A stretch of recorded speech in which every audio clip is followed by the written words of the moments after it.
Hey, it's me, a melted puddle of cat girl. It's you, my favorite people on the internet. How are we doing this horrendously warm Friday? It's Friday. I'm going to turn this fan down.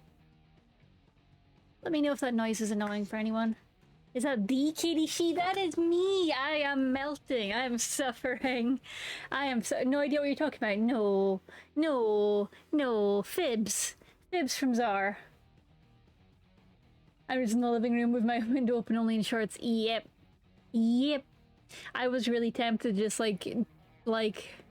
strip down to my sports kind of kit, my nice sports bra and shorts, but I'm always terrified when streaming that something will go wrong and the webcam will turn on. Speaking of which, I should unplug the webcam for my own safety. Not that a Katie would ever do anything silly like dox herself at a convention panel. That wouldn't happen. That wouldn't happen. It is too hot also in the short gang. Yep, yep, yep. Welcome on in, Bad. It's so good to see you. It's too hot for me to wear the new... I mean, you don't wear the traditional streamer outfit. I try not to because I know myself that I am a problem. And I do not wish to tempt the fates with a traditional streamer outfit. Katie, Cal! Cal! Cal! Dot, dot, dot, dot, dot. I have fun. I have fun. I hope everyone is staying hydrated. I hope you have had some form of food, though it's difficult. Dave made a lovely beef stew today and it was amazing and delicious, but very difficult to eat because warm. I am a problem. But I didn't say that. I am a problem at all times. I didn't say that. My programmer socks arrived but too warm for them. That is the biggest tragedy, when it's too warm for programmer socks. What's even the point? My laptop, my work laptop's been blue screening all day. It's like, nah, I've had enough. I'm done. This is too warm for working. Not gonna lie, I didn't have any problem inhaling that stew. I wanted to inhale it. I tried my best and I managed it eventually, but it took like effort because my body was just going hot, hot, hot, hot, hot, hot, hot. Hot food, hot food, hot food, hot food, hot food, hot food, etc, etc. It was really tasty though, it was really tasty. But also, you're right in front of a giant fan. Which isn't cheating, she also had to cook the dinner, which means you were in the warm room. I moused over it so I didn't see the last word and just presumed it was... I've not actually used my fan yet. Oh, what kind of fan do you have, Zar? What kind of fan? I'm a big fan of fans. I have a ceiling fan upstairs in the bedroom and in the study, which is where I stream. But downstairs, I got one of those big metal fans that they use on the London Underground because I was like, if it can cool the London Underground even a little bit, I trust that brand. A black one from Amazon. Good choice, good choice, good killer, good killer. The cooker has been on for 3 hours heating the room. It was so hot. Yeah, this is... You're not going to like the words I'm about to say, Dave, but this is why a lot of people make like cold salad type dishes at this time of year. That is kind of why that happens. Oh, cold dishes. I don't actually know any cold dishes I'm particularly attached to, though. If I was to pick a cold dish, what would it be? Cold noodle dishes can be pretty good. Salad is what food eats. Or just cook naked. I'm pretty sure Dave already does that. I'm pretty sure he already does. No longer available. Oh no! Oh, the Honeywell, the classic Honeywell. That's a good one. That is a standard. That is a time-honoured British fan. And yeah, I'm not surprised it's sold out right now. But I hope everyone is doing good. I hope you're having a good week. I am... glad to be here despite the meltingness. We are going to be playing some Dream Daddy. I'm just checking my music's working okay, just checking the audio's going okay. Let's do a little sound check. Hey. Sounding pretty good. Two. And we have good record level. I think we're pretty good. I am going to test one little thing that I set up. Let me see if this works. And also let me know if this is about to be too loud. Was that little sound effect too loud? It was pretty loud for me, so maybe too loud, or maybe it didn't come through at all. If you didn't hear a sound, that's also good feedback. Okay, you didn't hear anything. Good to know, good to know. Okay, so that means I need to pipe this into this sound effects channel. Which it should have already been in. Huh, why didn't that go through? Wait, no. Because it's, hang on, I think I get it. I think I know what's happening. I see what's happening here. Let's check. Where does my mix it up go? Where do my mix it up sounds go to? I don't remember.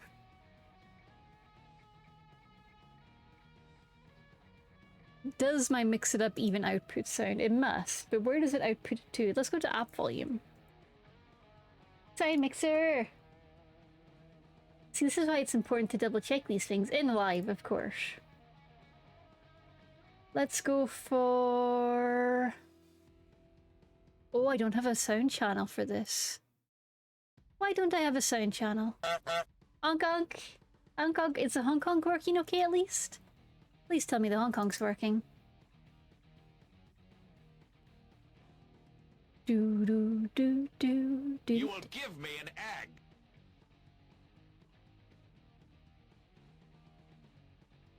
Good honking, good, excellent. Huh, this channel doesn't seem to be working. I don't actually know why. It was configured okay. I may have just broken it and made it worse, but that's okay. That's okay, that happens sometimes. You can hear the thrash music, right? So that's still working.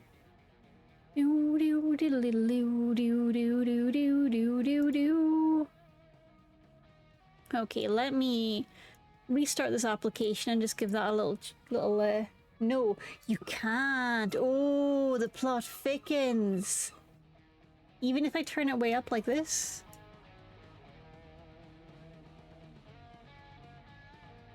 It's not okay, so it's just too low, is it? Let me listen to the stream mix for a second.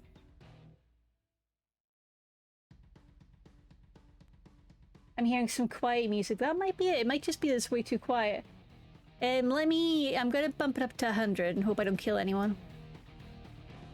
You will give me an egg. That's bumped up to 100 now. So if that worked, you should be hearing the thrash metal kitty background music. Bum, bum, bum. Boo, boo, boo. Very quietly. Okay, interesting. Interesting that it's super quiet. That's very interesting. I mean, it is meant to be quiet.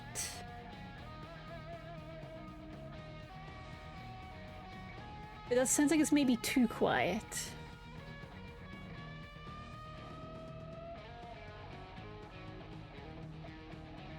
What if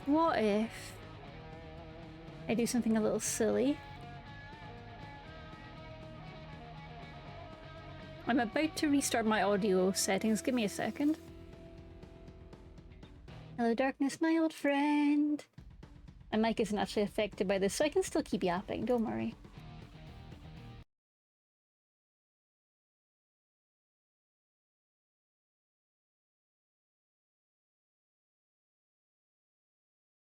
Only my paws were 3D. That is the main reason I want a 3D model, so I can gesture wildly.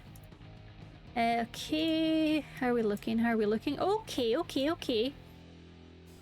Now, I'm going to turn that down because it might be about to blast your eardrums. But, can you hear the thrash music now?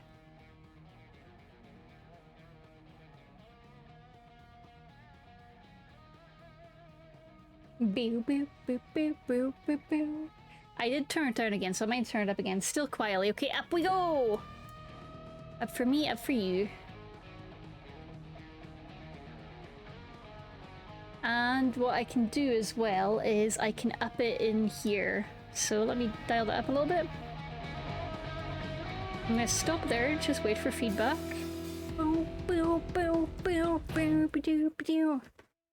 Hey, okay, thank you. This has been very good feedback. Good to know, good to know. Now, with those settings changed, if I then... It's a little quieter, a touch too much, just a hair. Okay. Taking it down by a hair. How's that now? Too much? I can't tell if Dave's been sarcastic or not when he's like, turn it down just a hair. Like, I trust Zara, I don't trust Dave. The moderator trust matrix. Good, okay. Okay, last tech check. Did you hear a little sound cue there? Did that come through? I didn't actually check my meters to see if it was coming through. Boom, boom, boom, boom, boom, boom, boom. Balancing multiple audio sources is really hard. It confuses my brain. It confuses my brain so much, all the time, always. And if you guys didn't hear a sound cue when the hair changed, I do have the option to make that louder. I was being cautious because I always tend to make things too loud, shall we say? So I kept it at 50%, so I might just need to bump up the audio.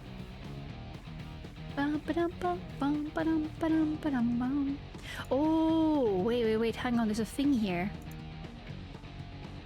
There's a thing here. I can set where it's outputting to. That probably is going to help. Oh, I'm learning.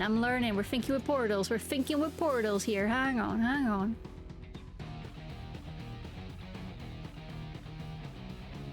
Thinking with portals.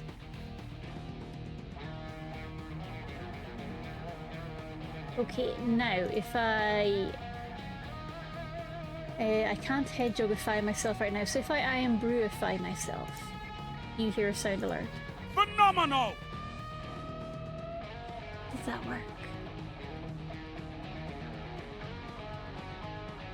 Bum, bum, bum, bum.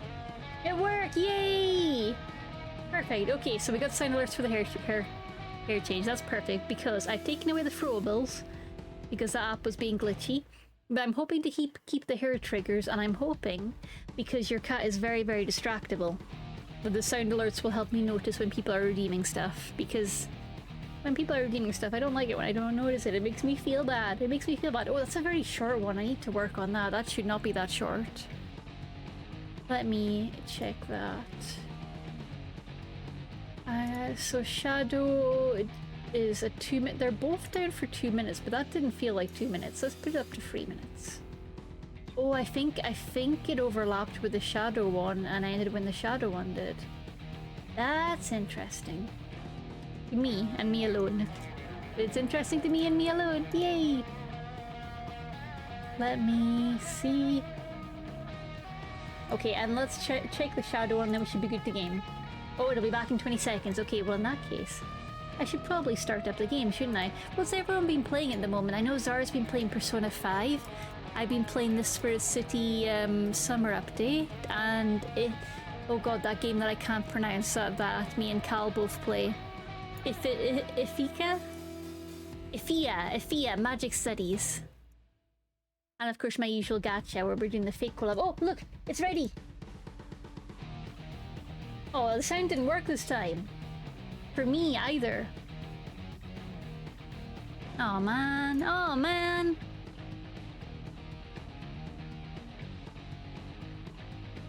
Okay, don't know what happened there, because everything was set up right.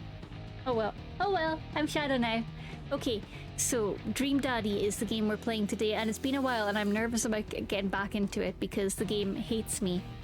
Whoever programmed this game specifically just hates my guts and isn't shy to let me know about it. So we're going to do our best in spite of the game being spiteful. Let's do continue.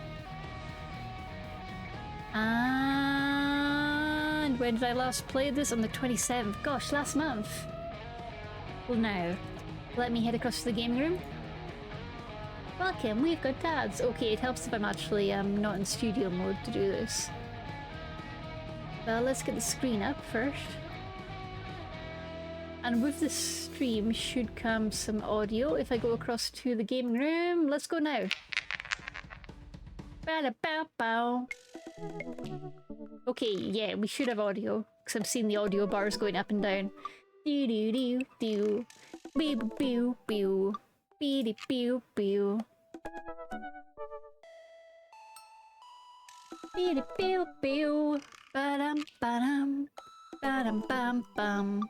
Ba-dum bum bum.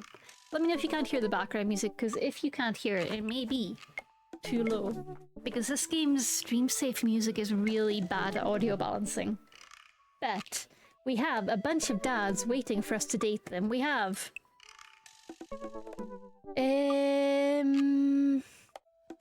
I want to quickly speedrun Brian's date, because apparently if you fuck up enough, you can die. Let's go die! I want to die. It's just that kind of summer heat. There is a way on the Ferris wheel to die, and we're going to crack it. Carl has had a good life, and now he must decease. Okay, we're going to speedrun this using the skip function. Bum, bum, bum, bum.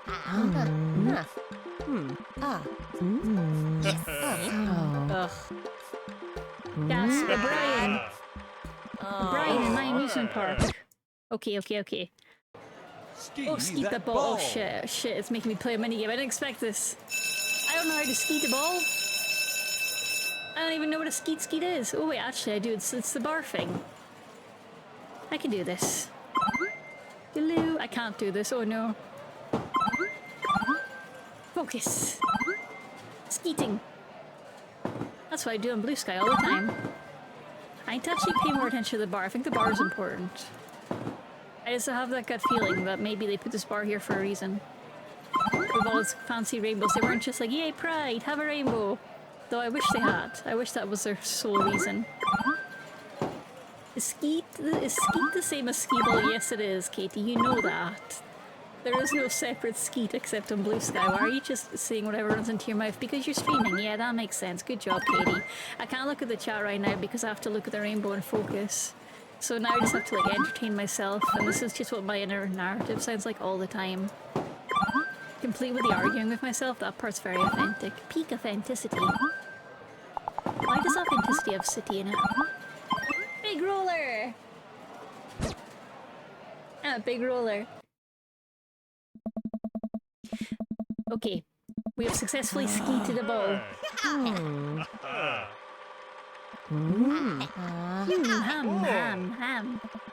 Whoa, whoa, whoa, whoa, whoa. Get on the Ferris wheel, nerds.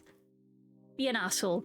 Okay, be an asshole. Let's go. Be an asshole to Brian. Let's go fuck up everything. I feel like such an ass for bowling for a second. Stretch! Static, welcome on in. Moist. We're on the lightning fast and a lightning route. And hydrate. Oh my god, that's so smart. Thank you. I do need that. Chat, remember to drink water. Actual water, not just fizzy juice. That part's important in the summer, okay? I had such an urge to gargle the water there as if that would prove to you that I am not like drinking Iron Brew, but then I was like, would that really prove it? Could I gargle Iron Brew? Why am I gargling anyway? That's kind of weird. So then I stopped myself. That was a loud stretch and hydrate. Okay, so we have learned why perhaps the sound alerts were that low.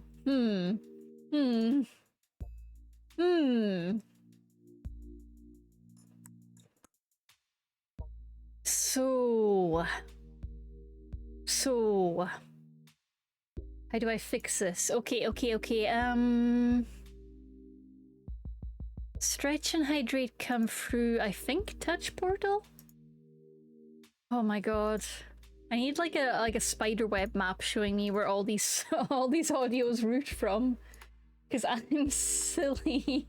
And it's potentially I maybe have too many apps, maybe. Point redeem. Nothing in there. Random sounds. Which event? Nope. Where the fuck is my hydrate sound? Or you could just use one tool. I know. Trigger fire. Okay. Trigger fire. Okay, I'll turn down trigger fire. Trigger fire is kind of on its own thing, so it shouldn't be doing that. Huh.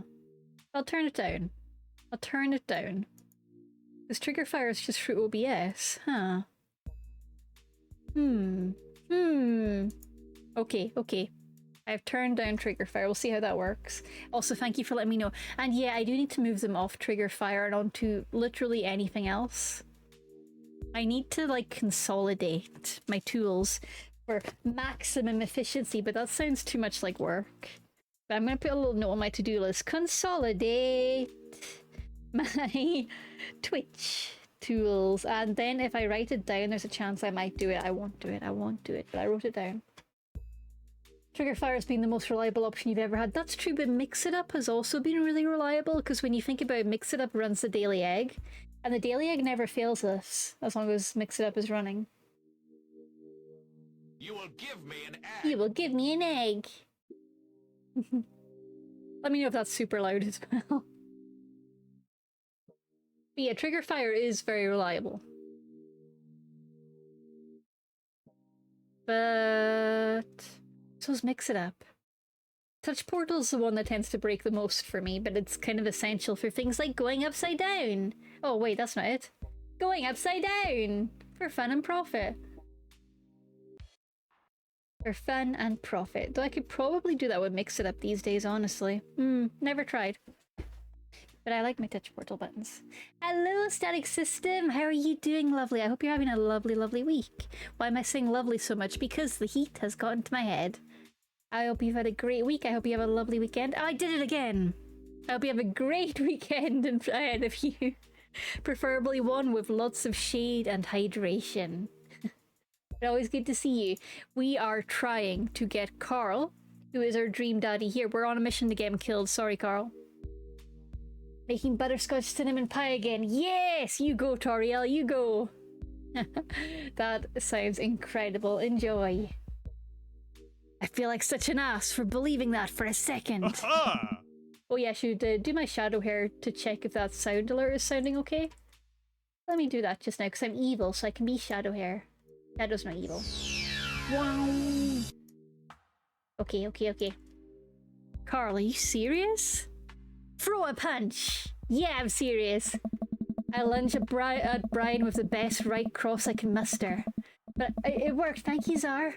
But I completely miss and flip over the side of the carriage, my fingers barely holding onto the railing. Brian tries to help me up, but it's too late. I fall! My last thoughts as my body lies broken and bloody and supine on the floor of the fairgrounds are of my daughter. No, wait, what? No, this is supposed to be a little silly shenanigans. You can't throw that in at the end. You can't throw that in. We will care for her. What kind of woman will she be? I hope she can be spared the sight of my mangled corpse. Wait, no, wait! The consequences of my actions! These are things I will never know, all thanks to the folly of pride. You died! Fair warning, pride goeth before a fall. Fair warning, 'cause we were at the fun fair. Yeah, I feel a little bad about that one. I won't lie. Thank you for the clip, Star.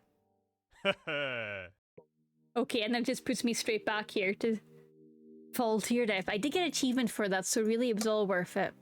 Now, we're going back to Dad Book. Dad Book, Dad Book, Dad Book. Doobie-doobie-doo. Welcome. You've Now, got for the dads. remaining bachelors, we have Joseph, I think, his final date? I don't know. No, I feel like we did the Joseph final date, because that's the dance one, which we can also die in. Let's do it. Let's see. Let's see if it's a dance date, and let's see if we can die twice. Wait, I just write the title reference, me trying to remember what title I said. Hang on. Hang on, what did I write? Do Catgirls Dream of Electric Dance? Yeah, it's a Philip K. Dick reference. Dave also had an amazing title that was just like dads, but my nerdy side overruled it. Yeah, I love me some androids. I love me some blade running. Do do do do do. What is this? Hi Carl, we should hang out. Like, actually hang out, no manual labour, no impromptu therapy, no sad DJs, just you, me, and the open ocean. Okay, we haven't done this date. It was date number 2. We went on a dance party, so I guess we're dating Joseph. Wait, how are we gonna get out on the open ocean? This is Carl Tichy, my gender-bent self.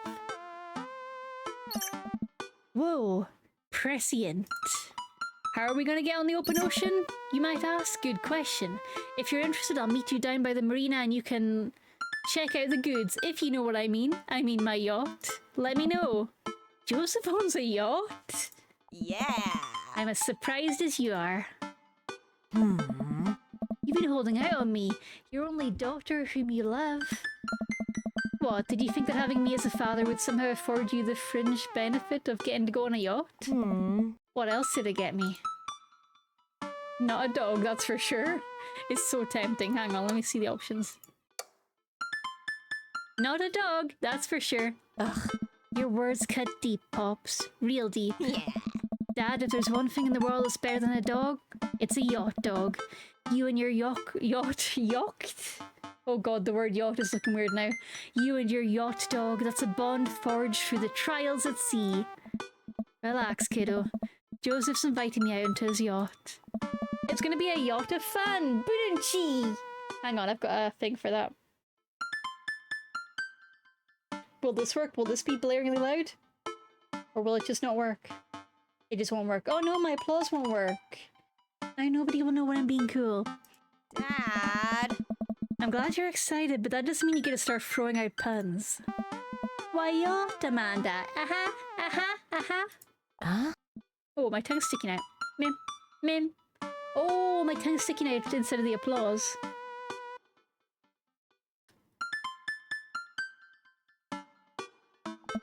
Well, I gotta go get ready to go on my friend's yacht. I start to walk away, but Amanda stops me. Huh. Hey, in all seriousness, I hope you have fun. Yeah. But make good choices, okay?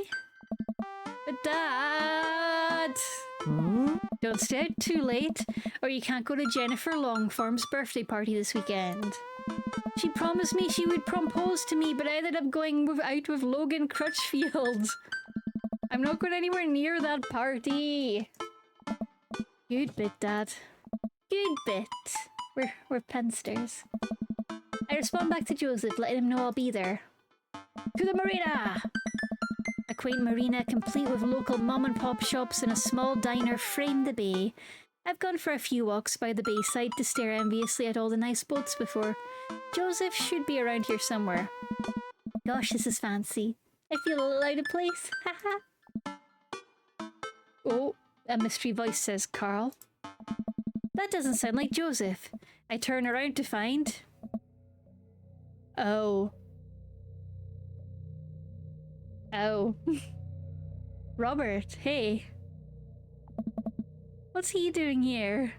After our very successful dates, Uwu? So, how's Joseph? Robert comes off cold immediately. I get the feeling he's not happy I'm here. And what's with that look? He seems very angry. Very, very angry. He's going through some stuff.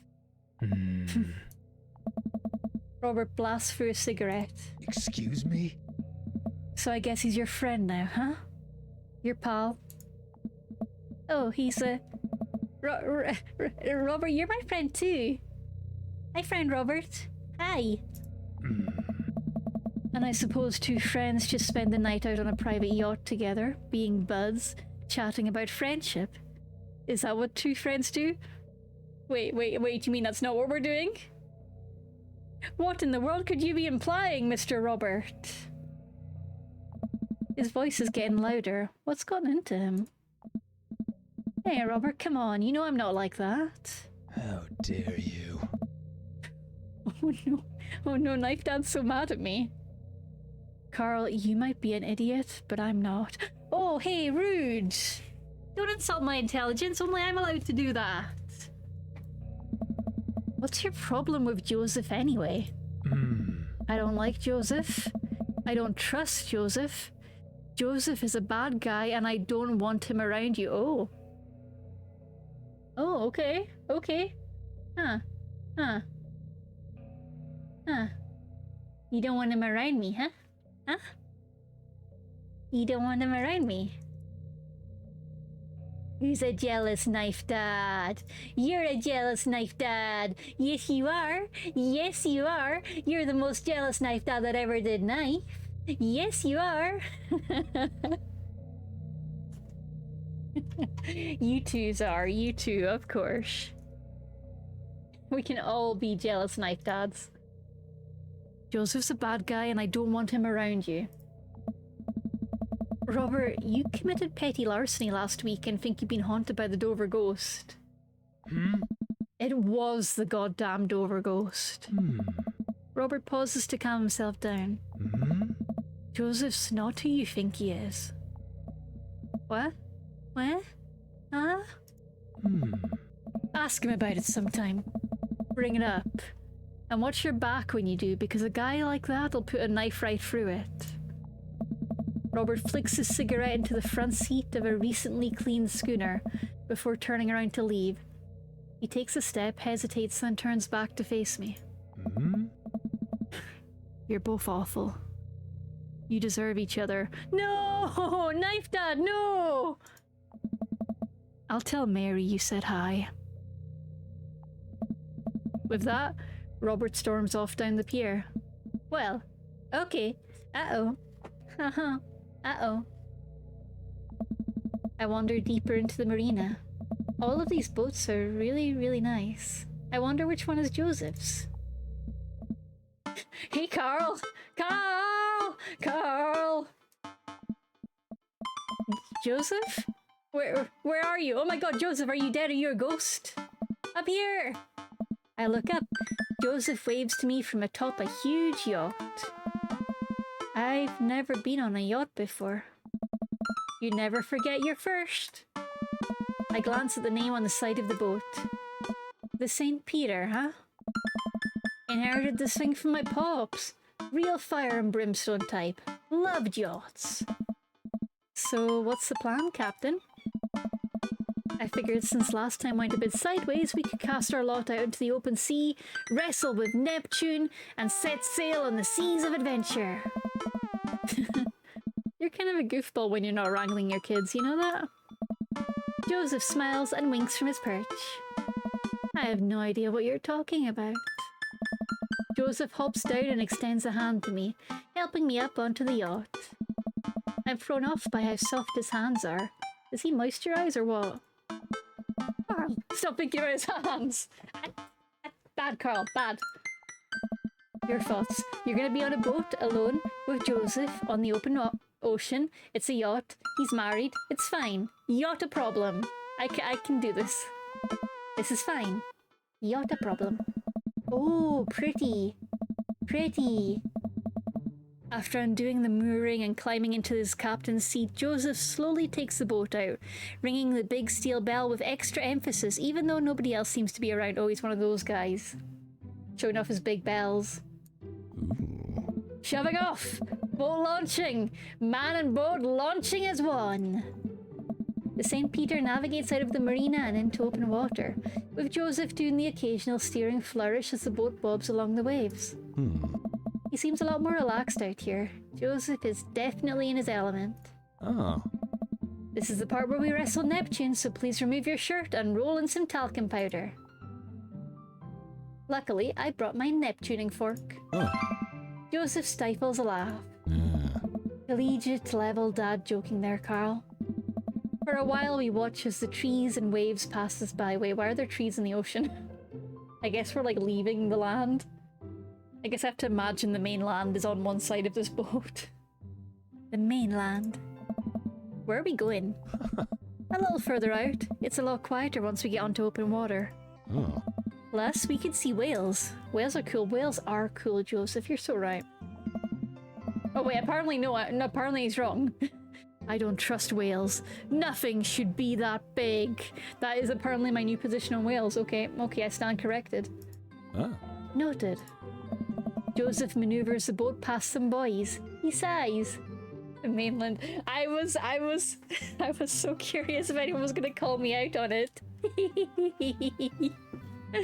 As soon as I said it, I was like, oh no, I did the thing. The mainland. Oh. Wish I could get out more often, but you know. Family, wife, saving souls. Wink. So many souls, wink. I can barely hold them all. That voice line for wink, it just makes me so uncomfortable. Wink. I watched Joseph work the boat. Despite his age, he doesn't look like he's slowed down at all. Wait, why are we throwing shade at his age? And from here I can see how toned his muscles are. Impure thoughts. Oh. I stare out at the ocean. Joseph's right. It's a lot quieter out here, but something about that conversation with Robert still bothers me. Oh, okay. We're actually going to bring that up. So, I ran into Robert. Was he, he wasn't waiting for you at the dock, was he? Yeah, and smoking like a chimney. Yeah. That's Robert, alright. Is everything okay between you two? He seemed angry. Yes, give us this lore. Give us the backstory. He definitely fucked. I know it. I know it in my soul. It's, how do I put this? Did Robert ever proposition you for, escapades? Oh, did he? Canonically, no. Actually, he did. Okay, apparently canonically, yes, because this game is broken and ignores all of my life choices. But no, canonically, no, he didn't. But apparently the game disagrees. The game is really determined that Robert hit on us. And did you take him up on that? No. Yeah. Ah, well. Oh. That is where we differ. Oh. A spicy pastor.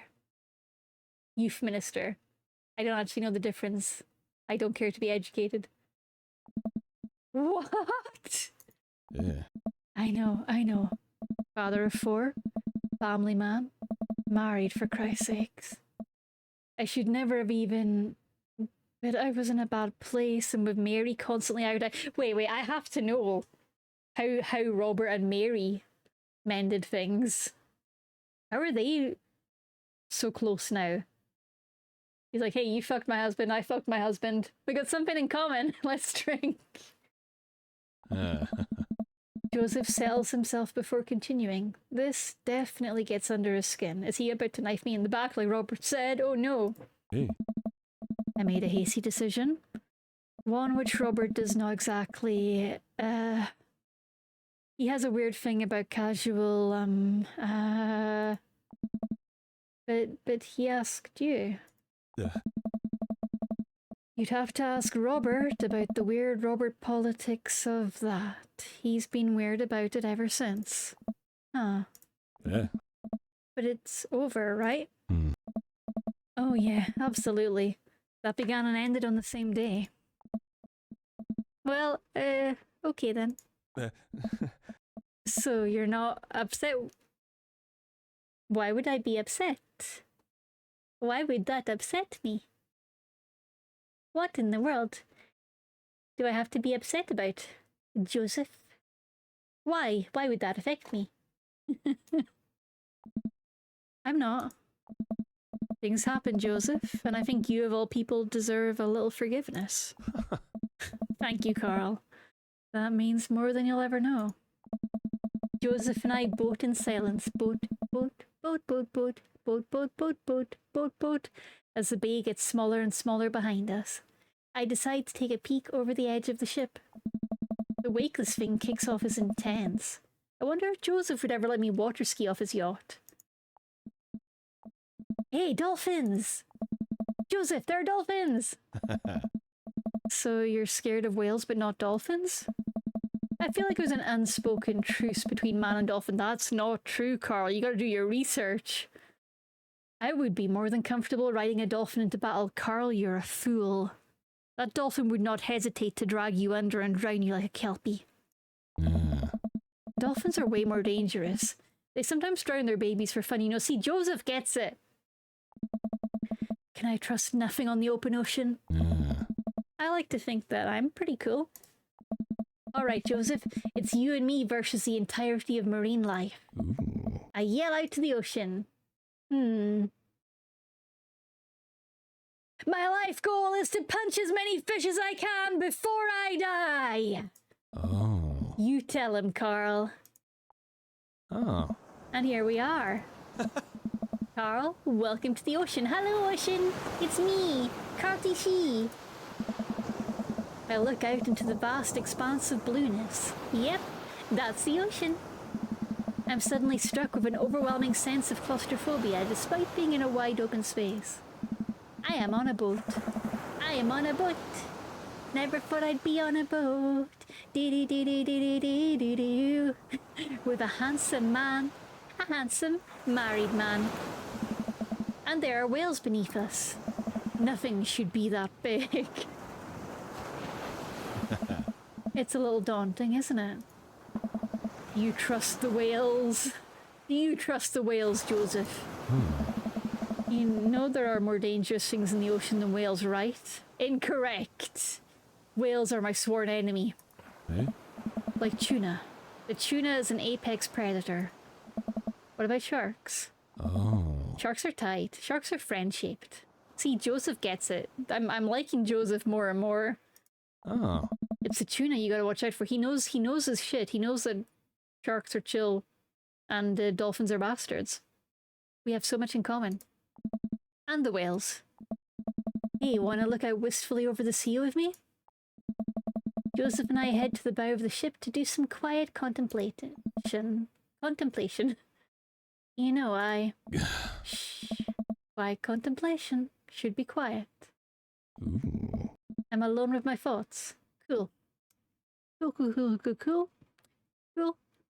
Cool. Cool, cool, cool, cool, cool. Super love that. Definitely super duper love that. Oh, yeah. I look out to the sea for a bit, then over to Joseph. He looks so commanding as he surveys the ocean. It feels like he really is at home on the water. What Mary said to me at the bar. I can't stop thinking about it. Is she right? But she's terrible to him. He's unhappy. He deserves better. Mary did not say anything to us at the bar. Game, why are you doing this? The mystery words by Mary on another timeline. I don't know what to think about this, but I just feel so drawn to Joseph. I should say something. So, about Mary. Joseph continues to stare off into the distance. It's, Oh. well, if you really want to know. Oh, Kirk Douglas! Suddenly I hear a sputter coming from the engine room. Joseph runs over to the boat's control and taps on some dials. I guess we can talk about Mary later. Oh, okay, so Haha. we might maybe have a small problem, maybe. What small problem? Okay. We are out of gas. The whales are gonna get us. The whales siphoned our gas. Oh. It's okay. I can just call one of my boat buddies to come tow us back in. Joseph pulls out his phone. Just kidding. I can't do that because there's no service. I check my phone. I don't have service either. How convenient. Should we just submit ourselves to the whales? Well, I do have an old radio in the office, but it's broken. Are you handy with tools? I'm a dad. If the radio is anything like frantically putting together a bike on Christmas Eve, it should be no problem. Oh. Let's take a look at it and see what we can figure out. Joseph directs me towards the radio and showcases its insides.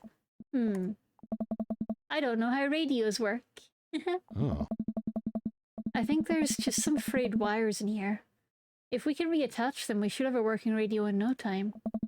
We stare into the interior of the radio. I'm not entirely sure what I'm looking at. I don't think Joseph knows either. You know what? Let's just throw some stuff around in there and see what works. Yay, minigame! Minigame, I want to fix a radio. MacGyver, that radio! MacGyver, that radio. Oh my god, amazing. It's just like a weird version of condom. It's just like a weird version of a little to the left. I got distracted. Okay, we have a plug. We have some wires. I do just want to go full MacGyver, but I'm gonna actually try and play it straight first with paperclip. wire goes here. Wire?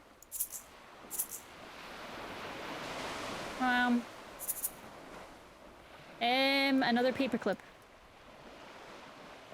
Wham. Oh, yee. Can I like... No, I can't. Oh my god, I can poke things. Hell yeah. I don't know what I'm doing. Rubber duck. What if I just throw everything in here?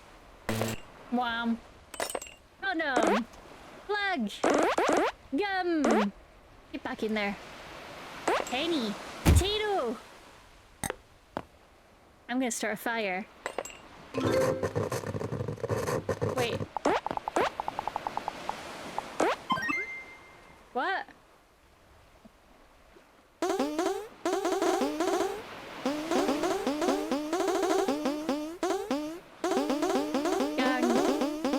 I'm not an electrician, but I don't think that's how you fix a radio.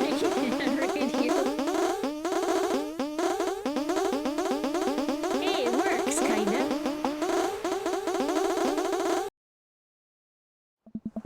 The radio springs to life. Whoa, we did it! Oh. Joseph speaks into the receiver. Hello? Hello? Can anyone hear me? You're supposed to like introduce yourself like I am. This is the St. Peter yacht. This is the SS St. Peter yacht. I don't think it's an SS because it's not a proper boat. This is the St. Peter yacht calling mainland. Mainland! Come in, can you hear me? Huh? He tries a few other channels. Nobody responds. We might be a little far out. I don't think there's anyone in range. How big's the range? Well, this radio came with the boat when my dad bought it in the 60s, so not great.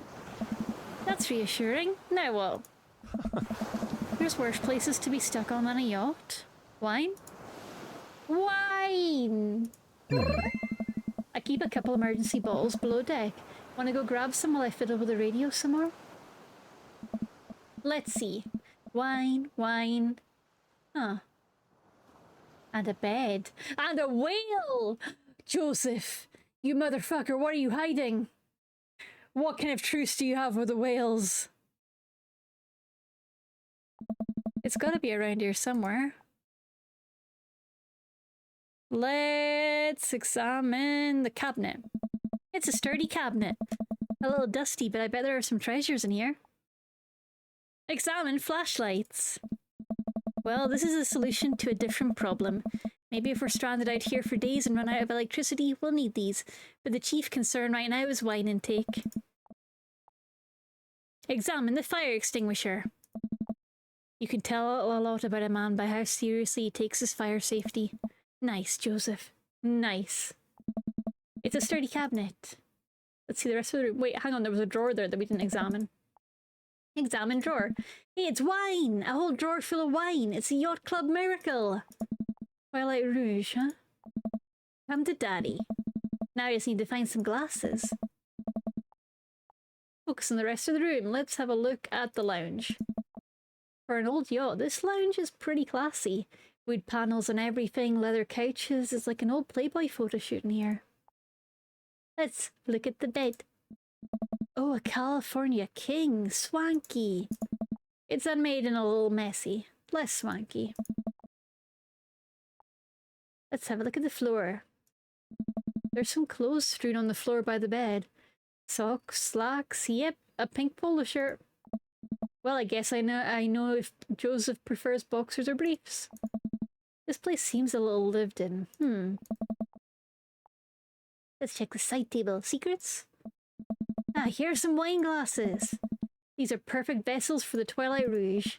Finally, time to get back to Joseph. Not yet, I'm not done snooping. I take a look at everything on the shelf. Examine knickknacks. If there's one thing Joseph does right, it's the odd stuff he puts on shelves. I take a moment to closely examine what I think is an old submarine clock. Ah, and there's the crosses again. Boy knows his crosses. Really cool design as well. Let's have a look at the books. Bunch of different Bibles. That's on brand. Couple of old vet magazines. I guess those must be Mary's. Wait a minute, is this? Well, well. Now the hot body shoe is on the other hot body foot. I don't know what that means. There's a few photos on the wall. Joseph and Mary's wedding day. Nice grandpa glasses. Looking real slick there, Joe. Mary and Joseph on this very yacht. Quality 90s fashion. Mary still has her patented stink face, but at least Joseph seems happy on the water. It's all the dads from a couple of years ago. The gang's all here. Brian, Matt, Hugo, Craig, Damien, Robert. Wow, Robert's actually smiling. And wearing a sweater. Uh-oh. Uh-oh, hey Carl, I think I know whose sweater that is. I know that sweater. Yep. Yeah, we do know that sweater. There's only a handful of dads that wear sweaters in this game. And there's one guy on the end that I don't recognize. Hugo's ex, maybe? And hey, here's Joseph go-karting with the kids. That's fun. I do wonder, was Robert actually happy dad once? I don't know. I don't know, because I've only got Joseph's side of the story. I take a look at everything on the shelf. Let's head back up. I bring the wine and glasses up to the deck to find Joseph still hunched over the radio. Carl, wine! Good to see you two. Just in time for the sunset. I didn't take you for a drinker. Haven't you heard? I'm a cool youth minister. How cool. Oh. I can land half of my kickflips. What is that, like 4? Yeah. 5 on a good day. Pour me. Power pour! Whoa, okay, time to party. We clink our glasses and drink up. Yeah. This wine's not bad. There's a hint of, am I tasting grapes?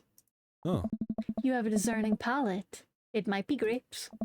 Joseph and I lounge on the deck with our yacht wine, taking in the ocean air. The sun starts to dip below the horizon. We could be stranded out here forever. Oh.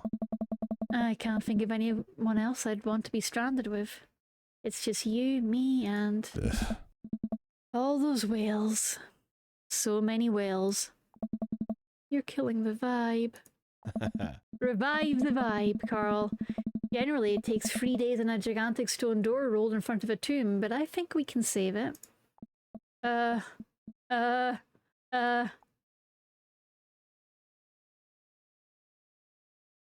you like your mysteries hot-bodied? Oh. This has got to be like a Playboy type magazine, right? Oh. It's a really rewarding series, Carl. Uh-huh. Yeah. Look, you have fun with your word jumbles. I will enjoy the well-crafted narrative excellence of a highly regarded serial of sex books. Yeah. Detective novels. Sexy detective books featuring a hard-boiled gumshoe who can't be held down by the law, or by love, or by the mystery of the Spanish lover. Oh. You read them too. Apparently I did, yep. The author really hit her stride around book 17. What's it like owning a yacht? Yeah. Fuel prices are on the rise, yearly maintenance is a bit of a strain on the finances, can't really take it out in the winter months.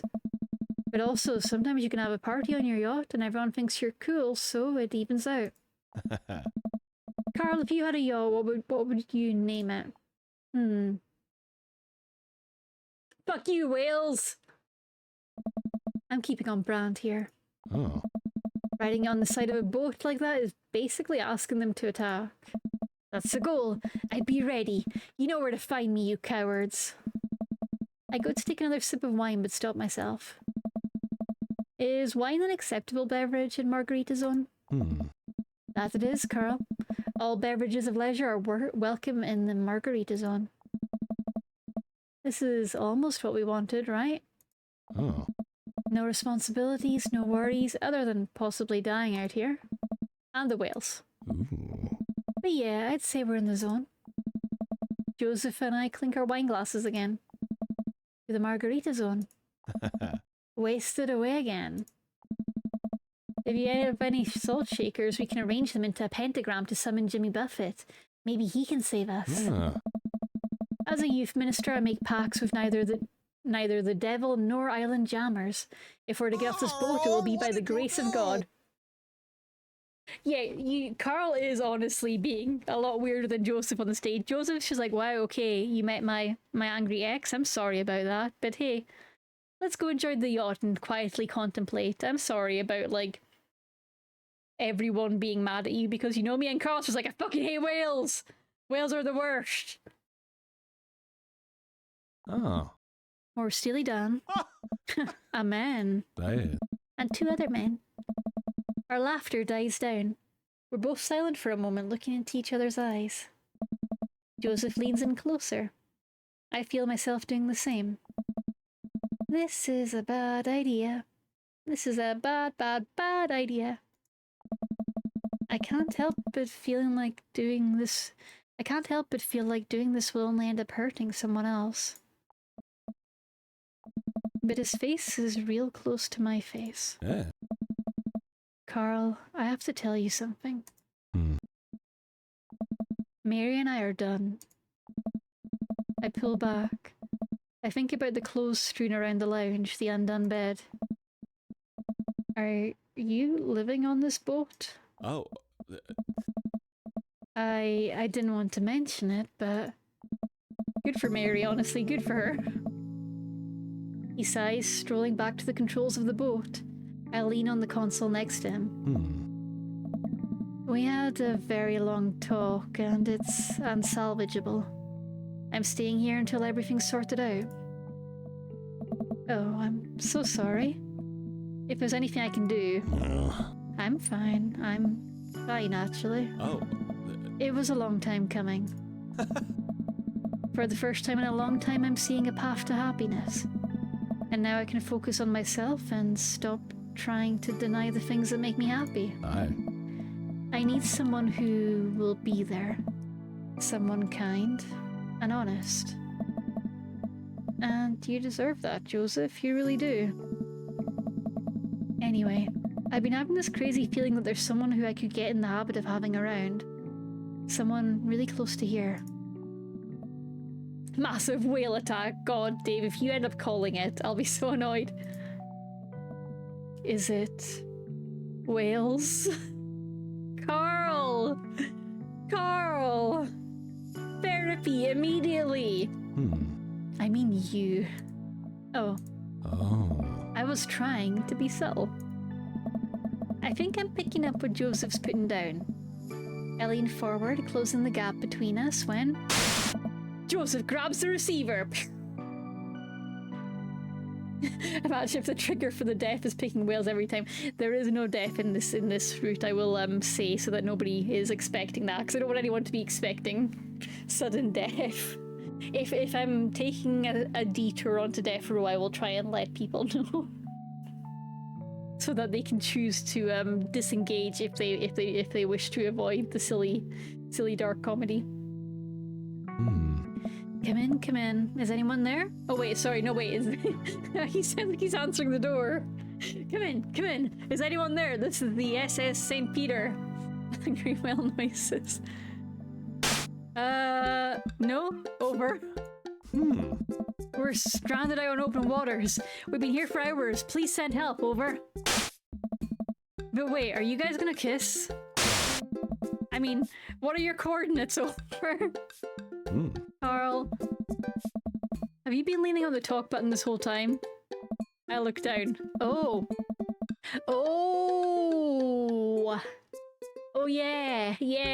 I definitely have been leaning on the talk button. Betrayed by my own butt yet again. Not for the first time. Not for the last. I didn't lean on it. You leaned on it. Neither of you were leaning on the talk button. We didn't hear anything. Over. Hey, were you listening to us? Sir, we here at the Coast Guard are professionals. We are not doing that. But as professionals, it seems like you deserve happiness, and we think it's closer than you think. Over. Oh. How soon could you guys be here to give us a tow? Over. We'll, pick you up in the morning. Sounds like you two have some stuff to hash out. Over and out.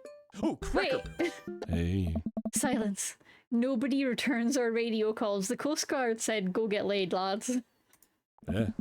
I think they left. We stared at each other for a second. But we didn't even give them our coordinates. Oh well. Oh well, they'll find us. They'll find us. Joseph carefully places the receiver on the table, making sure the talk button isn't pressed down. Well, okay. Yeah. Good news, I know where a condom is. I put it in the radio. Joseph grabs me by the shirt and pulls me into a kiss. His lips are soft and sweet from the wine, and his skin is still warm from the sun. I reach for his belt and pull him even closer, running my free hand under his shirt and up his side. He pushes me against the boat's console, kissing down my neck. Oh. Come on. His hands drift to my thighs and he effortlessly picks me up. Wow, okay. Joseph carries me below deck. Yay! I'd be lying if I said I hadn't fantasized about this, but I didn't think he'd be so aggressive. I've wanted this for so long. He throws me onto the bed. I let out a little yelp. Oh. Lots of time to kill, Carl. We better get started. My god, okay, aggressive pastor is scary. I'm in danger. Oh man. I might have overdone it on the wine last night. Just a few more minutes of sleep will do just fine. Wait. I open my eyes to find Joseph's face a few inches from mine, an arm slung around my waist. He's sleeping peacefully, his hair mussed and his lips still a little red. I think this is what I was talking about when we were discussing Margarita Zone. Finding little perfect moments of joy, like the way the light falls across his face, or how he's still holding me tight even in his sleep. I'm very tempted to curl up closer to him and keep sleeping. But I know the Coast Guard will probably be here soon, and I'd like to be wearing clothes when that happens. I nudge Joseph. It takes a couple of shakes before he blearily opens his eyes. When he notices me hovering over him, he breaks into a huge grin. We should get dressed. Joseph pulls me in for a kiss. Do we have to? Another kiss. Stop trying to tempt me. Come on, man. I'm just trying to be decent for the Coast Guard. Fine, fine. Yeah. The Coast Guard eventually shows up and tows us back to the bay. They thankfully keep their comments to themselves. Joseph and I step off the yacht and he walks me to my car. I half expect the car to be keyed to all hell. I had a great time. Me too. No thanks to the whales. Yeah. Shh, shh. You're on land now. They can't hurt you here. Take care, Joseph. You too. He gives me one last kiss on the lips before he turns around and walks back to his boat. Well, I've been gone an entire day. I hope Amanda's alright. Amanda, I'm... Dad! She runs up and hugs me. I was genuinely concerned about your well-being, but upon closer inspection you seem to be okay. What happened? The yacht ran out of gas and we got stuck. But it was okay because I was on a yacht. Weren't you scared? Your father feels no fear. Were you able to take care of yourself for the night? Yeah, just did a ton of drugs, vandalized a few cars, and then embezzled some funds from my school. All in all, a pretty low-key night. Where'd you learn that from? I learned it from you, Dad. Well, if you did, you would have funneled those funds through a legitimate cash and carry business, fudging the books over the course of years so you don't arouse suspicion from the feds. Rookie mistake, Panda. I'm glad you're back in one piece. Did you make good choices? Yeah. I think I did.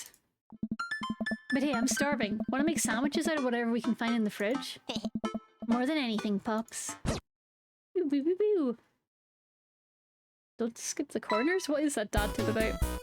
How do we do? Taped sports. Friendship. Sordid past. Prayer. Hey. So much. Okay, I should have been more aggressive. He apparently really likes it when you go aggressive. That is what I'm getting about Joseph. But also he has no sense of humor.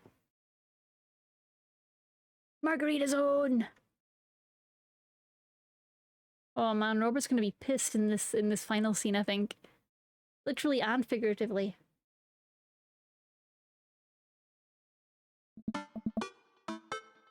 And it's Amanda's birthday. Let's skim a little bit. Oh wait, her homecoming. I don't think it's a birthday.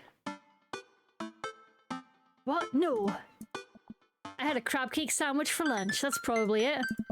You're allergic to shellfish, Pops. Oh no, I forgot again. Dad. Oh gosh, I'm gonna be sick. What have I done? I'm kidding. You're right. I have a little surprise for you. Oh. I can tell. We go to the kitchen.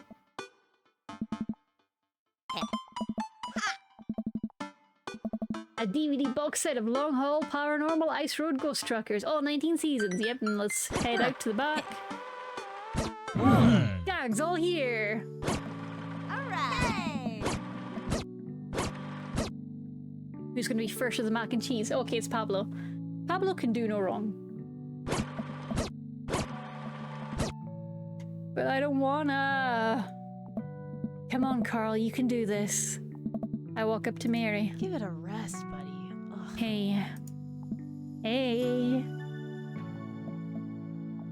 You been good? Just peachy. I have to go over there now.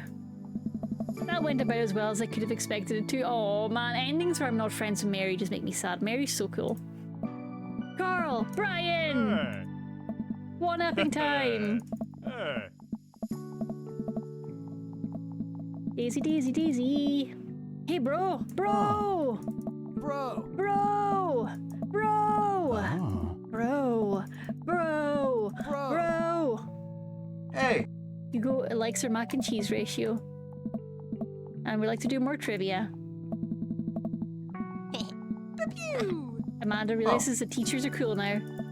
Oh. Oh no! Oh no! Oh. Oh, I don't feel good about this. I don't feel good about this at all. I do not feel good about this. Oh no. Robert gestures vaguely to the snack table. I don't know. Good stuff. Yep. See you later. Hey. Oh! Ouch! Ouch! My soul. My soul. Also, it looks like we're on ad break. I'm gonna keep going though. Right said banana bread. Oh.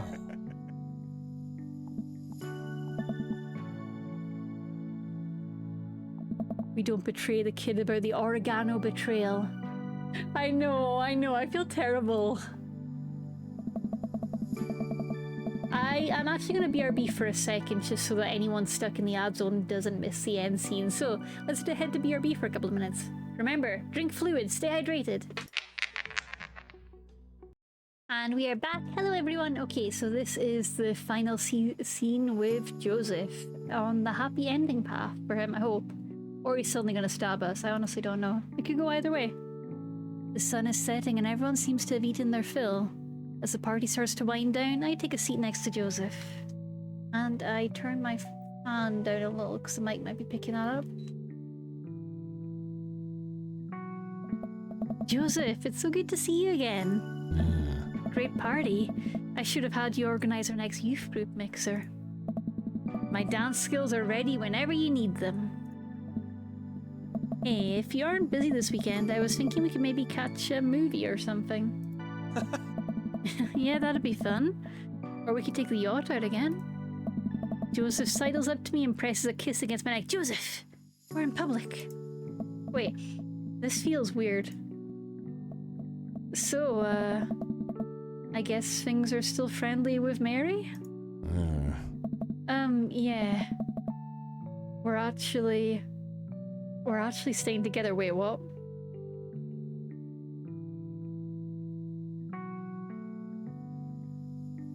What? But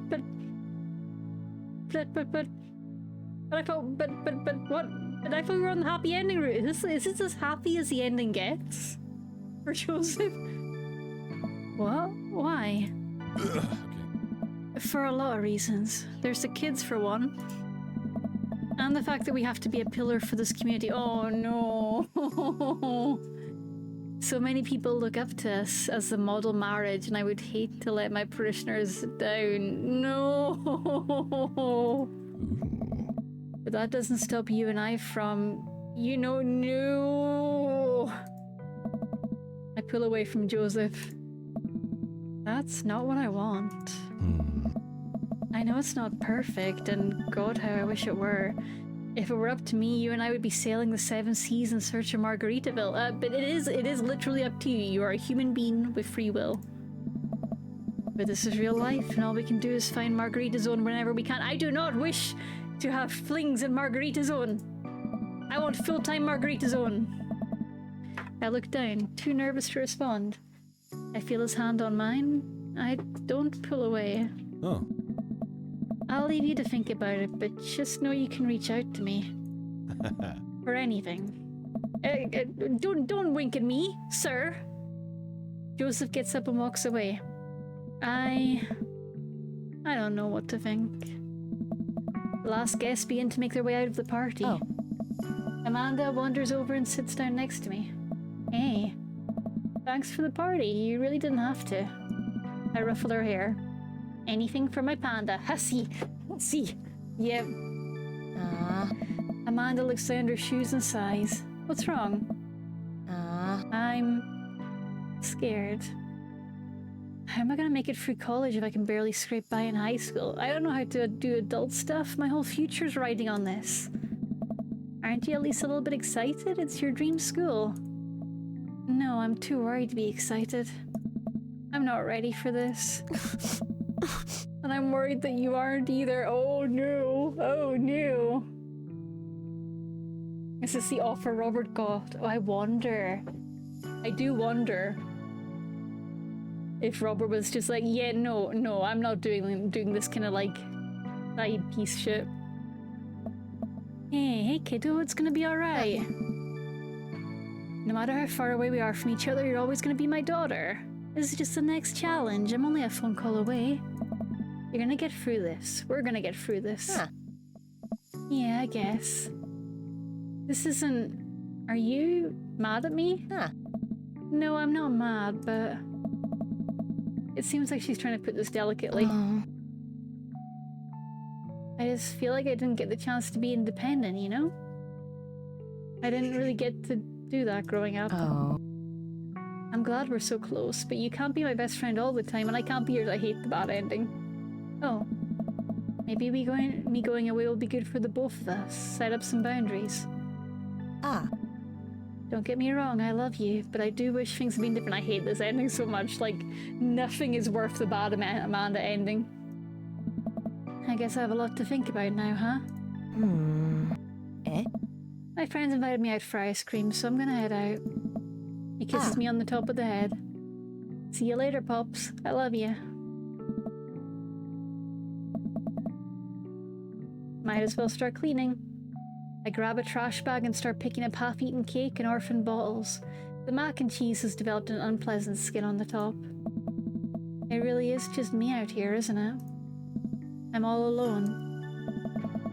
I tried to remember what Alex told me all those years ago. Alex is, I believe, the partner in canon. It's gonna be okay. It's gonna be okay. It's gonna be okay. Ooh. The whales got to her. That's true. Those fucking whales. They poisoned her against me. That's such a sad ending. What the fuck? I am not allowed any happiness ever. Happiness denied.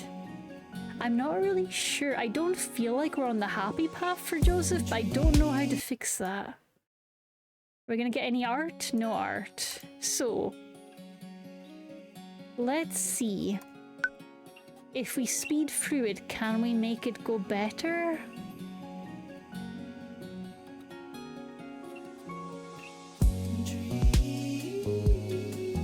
Joseph date free. Let's go here.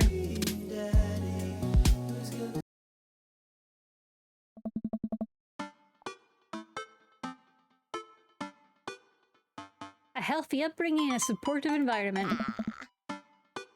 Yeah, but what if I had that, but I could also be on a yacht? My yacht, we turn around a bit. Let's go through some choices. Robert. Robert Pretty. Oh, wow. I didn't bring any talcum powder. Luckily I brought my nib tuning fork. Can do. I don't really like the other two options. I didn't bring any talcum powder. I usually carry some on me, but I left my pocket-sized bottle on my nightstand. I chafe easily. Right. Okay, he didn't like that. Oh. Let's abandon that. Okay, that was a bust. Wait, that is the happy ending. So there's no art? Is that as good as it gets? It is. Okay. That is as good as it gets. There's no gallery piece, or do I need to really fuck up to get a different ending with Joseph? Should I just like... There's no ending where he leaves her for you. Damn, I mean, I don't blame him. I wouldn't leave Mary either, but damn, okay. Well, that's a bust.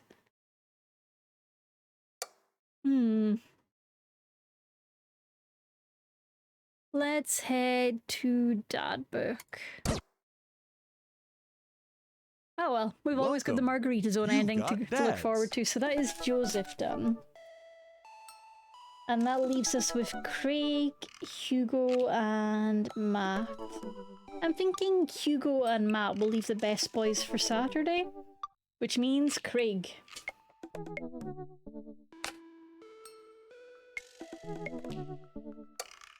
Now, Craig's date we can die in, so there I will try and warn when I see death approaching, like we're playing Persona.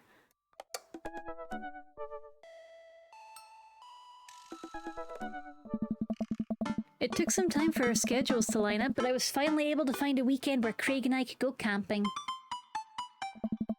He always stays so busy with work and the kids, but it's good to know that we'll just be able to spend some time relaxing together in nature, in the woods. Since our first run, I've managed to go on regular runs with Craig. I mostly do them because it seems like the only time we get to hang out, but the added benefit is that I've seen a lot of improvement to my health. I was able to sift through the attic and find my old camping gear from college. Craig put me in charge of bringing the sleeping bags and the tent while he takes care of the food. Oh my god, I hope I only bring one sleeping bag.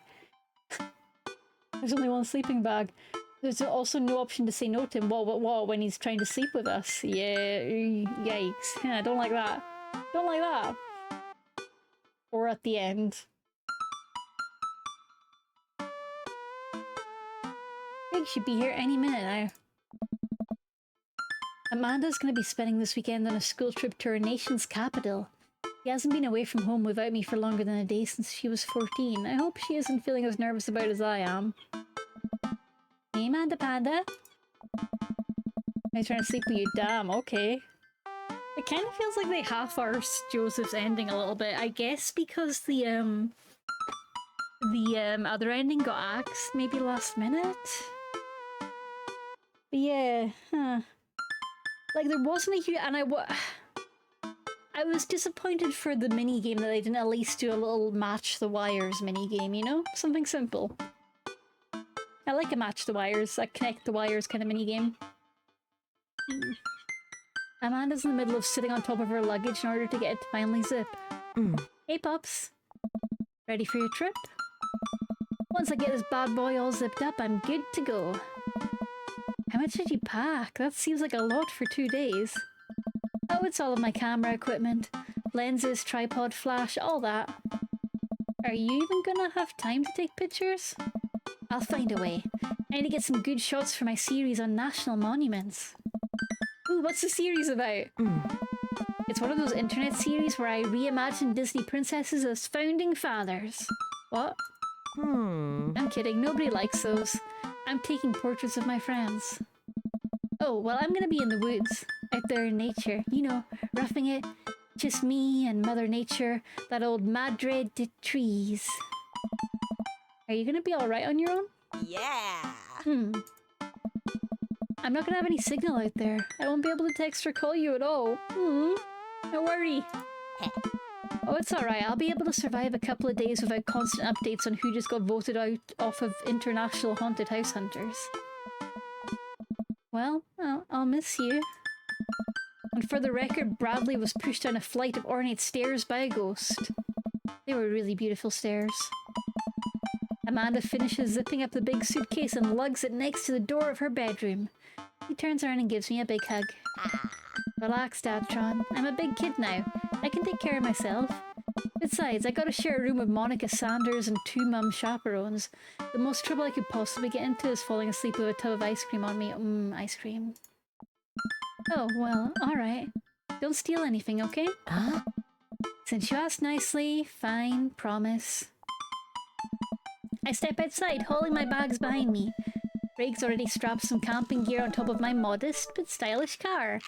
He notices me carrying my equipment and hurries over to take it from me. I'm gonna go with such a gentleman. I think he'll enjoy feeling strong. Such a gentleman.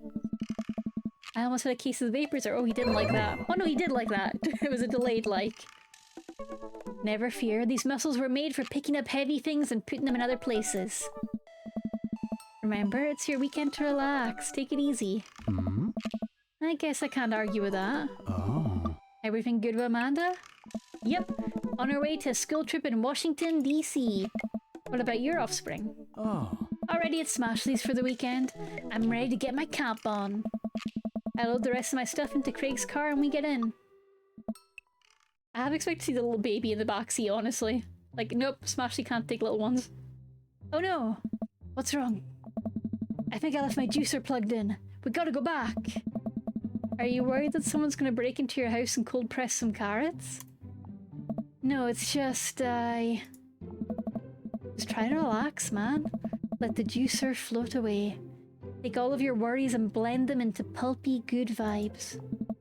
Craig takes a deep breath. Do we have anything to listen to? All I had in my place is a series of CDs that guides you through a thorough and intense calisthenics workout. You want to listen to those? I'm just kidding. Craig hands me a thick case filled with CDs. Yay, CDs! We're such dads. Take your pick. I found through page after page of kids sing-along CDs. Oh no. Oh yeah. Twinkle, twinkle, little star takes me back. Keep going.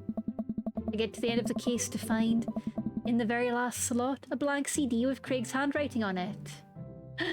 Keith! Hello! How are you doing, lovely? How is the co-working? How is dear Frankenpup? How's he feeling? Spirit City has a new DLC, coming soon. Yeah, it's got the train DLC coming soon. I've got it on my wish list. Case of CDs, got it. I mean, a case is always welcome as well. How are you doing? How did co-working go? I hope you achieved lots. Choo-choo! Yeah, train DLC, exactly. If you see and something the that doesn't pigeon, look right, the pigeon speak to spirit staff from the teaser or trailer text looks British really cute. I love a Transport pigeon. Police on 61016. We'll Cuckoo. sort it. See it, say Up it, here had a drain in it. sorted. Looks like an industrial piercing, but less polished. It seems to be healing so far. Fingers crossed. Oh, heavy metal Frankenpup. Heavy metal Frankenpup. I am wishing him all the swiftest of recoveries, and I hope that you get to relax a bit over the weekend, Case. You've got so much on your plate. You've had so much on. Hope you're taking care of yourself. Oh, poor pupper. Poor pupper. And hey, let me give you a little shout out, because if you guys aren't following Outer God Inc., you should be. For all the goodness, including Baldur's Gate, co-working, pupper updates, all the good stuff. I feel like everyone currently in stream is already a follower, but gotta do the thing, right? Which daddy are we on today? We are wrapping up today's stream with Craig, the sports dad, where we can die. Yay! So looking forward to both death and maybe smooches. Who knows? We just finished Joseph's ending, which was a little rough around the edges, shall we say. My game has been glitching out horribly. Case, you know about how at the start of the game you can sleep with Robert? I didn't do that. There's also some sort of path which has Mary try and hit on you. And I also didn't do that, but the game is convinced that Robert propositioned me, but I said no. And Mary definitely hit on me, possibly multiple times. So it just keeps telling me about all these incidents that didn't happen. And just being like, and giving me bad endings based on it. May I spoiler a little bit, Robert? You absolutely can. You absolutely can, yeah. Yeah. I'm vaguely aware that if you do sleep with him on the first date, that it locks you out of any of the good endings for Robert, I think. I don't know if it bricks your whole game. I do know that I need to leave my master plan to sleep with Knife Dad to a new playthrough. Yeah, you got it. Yeah, no, I appreciate that. Yeah, I did see that, and I was like, oh man, that's rough that it hard locks you.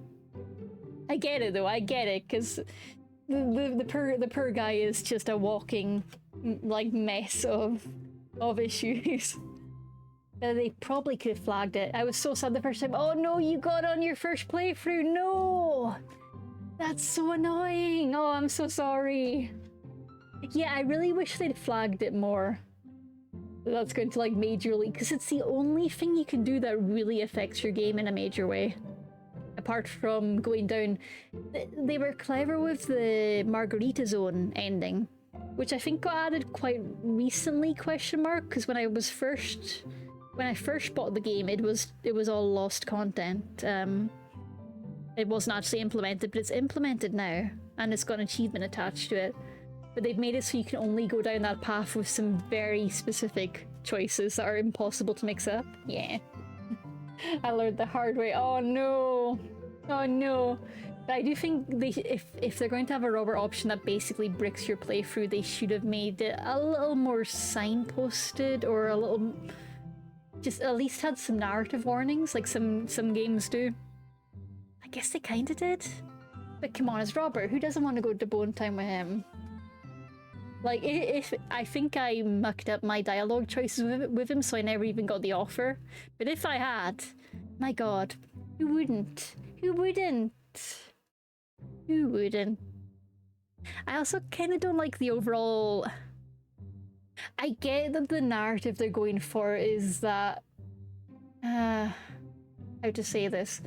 I get that the narrative they're trying to write into the game is that it's a bad choice because you're giving into his worst impulses.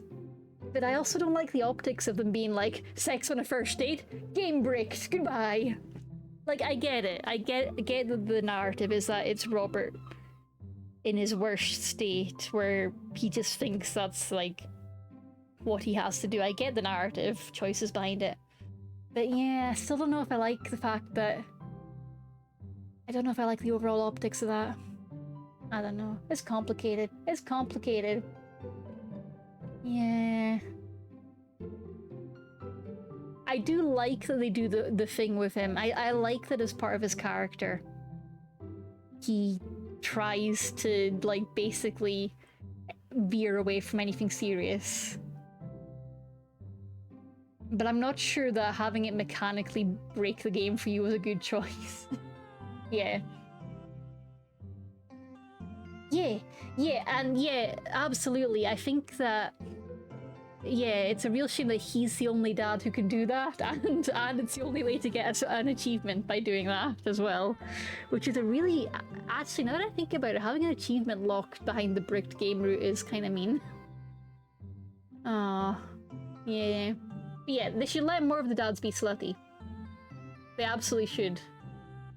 And that of course is slutty with only positive connotations, just to be clear for anyone lurking. But yeah, let more of the dads be promiscuous as hell. Oh, I want that, yeah. Yeah, it's interesting.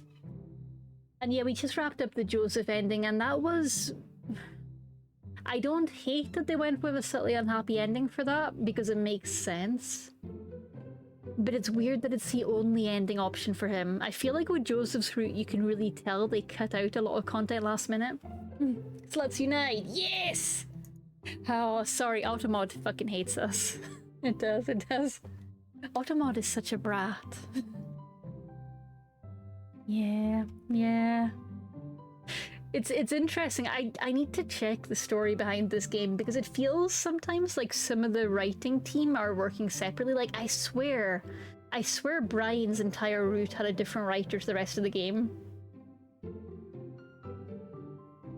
Because it was like the most focused on on Carl just being like, oh, beefy guy. I need to actually check what the writing history was behind it. Because all I really know is that the Game Grumps were involved, and that's where my knowledge ends. It just flatlines. I want a making of documentary. I get to the end of the case to find in the very the case, C-A-S-E, to find in the very last slot a blank CD with Craig's handwriting in this. I am hoping this is a childhood mixtape between me and Craig because I need that.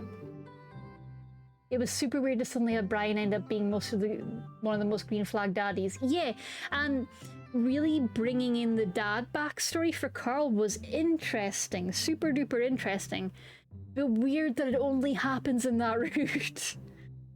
Weird that Carl, that the protagonist doesn't think about his dad at all in any of the other timelines. But then he says Brian, he's like, right, time for the dad issues to come out. Yeah, like it was very sweet, but it also didn't entirely connect with the initial thing. Like they introduce him, they're like, here's Brian, he's super competitive, he's always trying to one-up you. Also, he reminds you of your father, and that brings up deep-seated memories, but all of that only comes in like date 2, maybe? Definitely 3, maybe 2 as well. But in some ways it felt like the later dates were a completely different guy, which I guess is realistic. It still felt odd. Man, yeah, Brian just confused me. Brian was just a whole experience. I may be absolutely spoiled now by everything. Are you enjoying it? Do you recommend it? I am very intrigued. I don't want to play it, but this is my bias showing. But a part of my brain is struggling not to see it as one of the more gimmicky dating sims. So if you say the writing is good, that will go a long way towards my interest in it, because you, of course, have excellent taste. The writing is phenomenal. It really is. Oh, good. Yeah, the voice actors are all amazing. I love all the VAs. I love that it's got Matt Mercer, and I love Robbie Damon's work. And I do have a lot of confidence in Robbie Damon as a writer. I feel like he's got it in him, but then they got so deep into the every object is a romance candidate that I was getting a bit worried that the writing was going to get swamped. Because my god, if I end up with too many cast members, I die. I don't know how large cast games and books can do it. That stuff is witchcraft. Oh, that's really good. Yeah, because I've only really seen the opening with XXX Shadowlord, I think is the bit. And that was really funny. And I also saw the Jean-Louis Picard bit, which wasn't my cup of tea. So I'm just like, okay, we've got one hit, one miss. Meet whoever you want, then focus down on chasing a few, then broaden. Got it. I will have my notepad ready. That's good to hear, though. I'm glad you're enjoying it, because I do want to check it out, but it was leaning so heavily into all the objects, I was like, is this actually going to work out? Yeah. Oh, that sounds good, though. That's really exciting. I'm looking forward to it now. So, is this a childhood mixtape? Let's find out. DJ Keg Stands, that's Craig. Mega Mix Volume 1. Made it just for the trip. I think you'll like it. Okay, oh, he made a mix CD for us right now, right here and now in the present. Yes, okay, sorry, play. Oh no, don't be sorry, Case. I am so excited to talk about these things for you. Katie is a problem because she's a completionist and has to try every route. I mean, I kind of feel like Case is in the same boat though. What is story if not 100% experienced? Gotta try it all. That said, I reckon Baldur's Gate would stretch my capacity there. I don't know if I could do that for Baldur's Gate. There are no blocked out routes, you can just wander down and chase all of them in a bit of a time. Oh, that's cool. Oh, I love that. That is thoughtful game design. Mind, you can make them love, friend, or hate you so joy. And can you reverse it? If somebody hates you, can you undo it like in some of the Persona games? Persona 3. I don't think 4 or 5 did that. And the 3 remake didn't, so that might not be the best reference. But can you undo a negative status, or is that just... I guess you said no blocked routes, so I guess you can always change it. Does that mean you can romance someone and then make them hate you? Can you go from lovers to enemies? Oh, that's fun. That's fun. Okay, that's intriguing. Go full Stardew Valley and marry everyone, then divorce them and turn every child into birds. I've never made it far enough in a Stardew game to have kids. So I've never had the experience of turning my kids into birds, but one day. I pop the CD into the car stereo and it's like I'm immediately transported to our old dorm room. Hit after hit plays and soon enough we're both happily scream singing the lyrics to each song as we fly down the highway. Oh, that's so heckin' cute. I've never did either. There's just so much to do and marriage just isn't top of my list at all. Though I get kind of tempted because you can get like a painting and that scratches the part of my brain that like the paintings in Animal Crossing. I'm like, ooh, collectible. Ooh, a collectible that I can only get by doing thing. But right now the economy must be filled with ancient fruit wine instead. I love Stardew so much. This song was Carl's... Wait, what? This song was Carl's favorite. Wait, what? This is throwing me, because I think there is a Carl in the storyline. Carl, the third roommate! Oh my god, no, there's too many Carls! There's too many Carls! This song was Carl's favorite. Was it? Carl, the third roommate, there were 2 of them. You brought that dog home one night and I couldn't pry you two apart. No, I gave myself the same name as their college dog. No. No. He's never gonna want to sleep with me now. I fucked it. I bricked it. I bricked it. Oh no. Oh no. I ruined everything. I could never romance him. Oh no.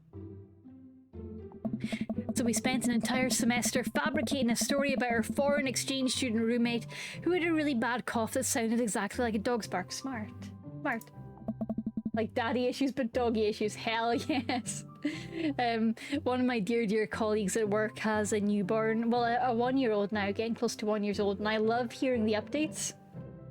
But said 1-year-old also has the same name as my pug.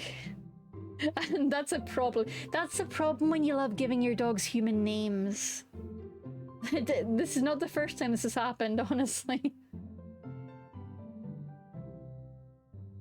Oh man. Oh man. It's always fun. It's fine for purchase now because she's using a slight variant on his name. But eventually, if she starts nicknaming him the same as my pug, I'm just gonna start looking around every time she says his name, like, what? There can't be a pug here, I'm at work. And then we had a room inspection. That RA was so suspicious of us, but could never prove anything. And Carl was just under a blanket. Bless that pup's courage under fire. Man, we did some dumb things back in college. The hours fly by as we belt out tunes in whatever non-existent key our voices register in. Soon enough, we're surrounded by lush trees and spectacular vistas of everything amazing that nature has to offer. It feels good to be back out here. Real good. We park our car at the end. Oh, forest noises. We park our car at the entrance to a familiar trail. Wait, why is it familiar to me?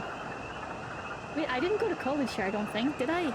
I guess I did. I guess the college would have been near here. We park our car at the entrance to a familiar trail and load up on our gear. Words. We park our car at the entrance to a familiar trail and load up our gear on our backs. I'm thankful that I've been working on my health over the past couple of weeks, otherwise I've been dreading all the hiking that's about to happen. What could go wrong? Loud noises. Do you want me to turn it down a little bit? Because yeah, it is weirdly loud. Let me go to... There's no options in this game. There are no options. Why do these birds hate us? Yeah, it's loud for me too, but I'll dial it down a little bit in game. Well, in OBS. Let me know if that's okay or if you want a bit more. Craig looks intently at his phone. Everything alright? Oh. Yep. Just had to fire off one last work email. What the fuck is your job, Craig? Craig pockets the phone and we start off on the trail. It's relatively easy, but I know I would have been huffing and puffing at this point if it weren't for all the murder sprints. I hate murder sprints. Oh, much better. Good, good. Thank you. I look around me and take in the tall trees and animal chirps. Everything okay back there? I don't know. There's no reception out here. Dude, you're not relaxing. You're failing the mission. Oh yeah, being out in the middle of nowhere will do that. I recognize the look of anxiety on Craig's face. Oh, man. But what if there's a problem? Oh, buddy. There won't be. It'll be fine. Come on, bud. Who's a relaxed boy? Who's a relaxed boy? Who's a relaxed boy? Is it you? Is it Craig? I don't know. Craig? Oh. I'm a relaxed boy. Okay, that's cute. That's cute. That's my dude. We keep marching down the trail, but it seems like Craig is still worried. After a bit, he stops in his tracks. Maybe we should go back. We could find another campground that gets good cell phone reception. Craig, seriously, what's wrong? I don't know. I mean, I'm just really nervous. My dad instinct is kicking in and my mind keeps conjuring up all sorts of worst case scenarios. What if something happens to the girls? I don't have a signal. I wouldn't have any way of knowing. But let me tell you, that feeling never goes away no matter how old your kids are. You just gotta remind yourself that they're in good hands. Craig doesn't say anything. I give him a reassuring punch on the shoulder. Try to remember why we came out here. The plan was to get away from it all and just focus on ourselves for this little trip. No distractions, no cell service, just two dads relaxing out in the woods. Craig looks at me directly in the eyes. No distractions, no cell phone service, just two dads relaxing out in the woods. We're gonna have some fun this weekend. Craig and I get back to marching. It's not too long of a hike before we get to the campsite, and we're both glad to see we're the only people there. I can't believe you still have this tent. Found it in my attic and already checked it for holes. It's seen better days, sure, but I think we'll be able to survive. I dump the bag of fabric and poles onto the ground. We unfold the tent in the desired spot. I hand Craig the stakes. We still know how to do this, right? Of course we do. Do we though? Do we really? Does anyone really know? We do not.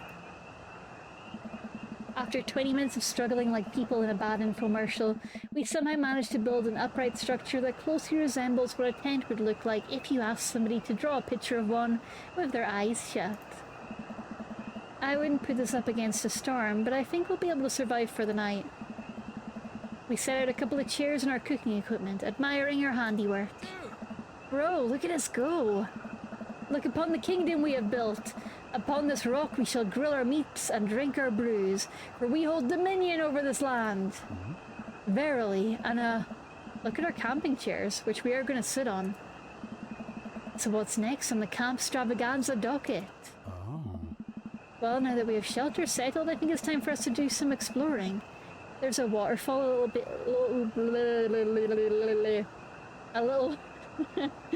There's a waterfall a little bit up the way that I'm sure we could hike to.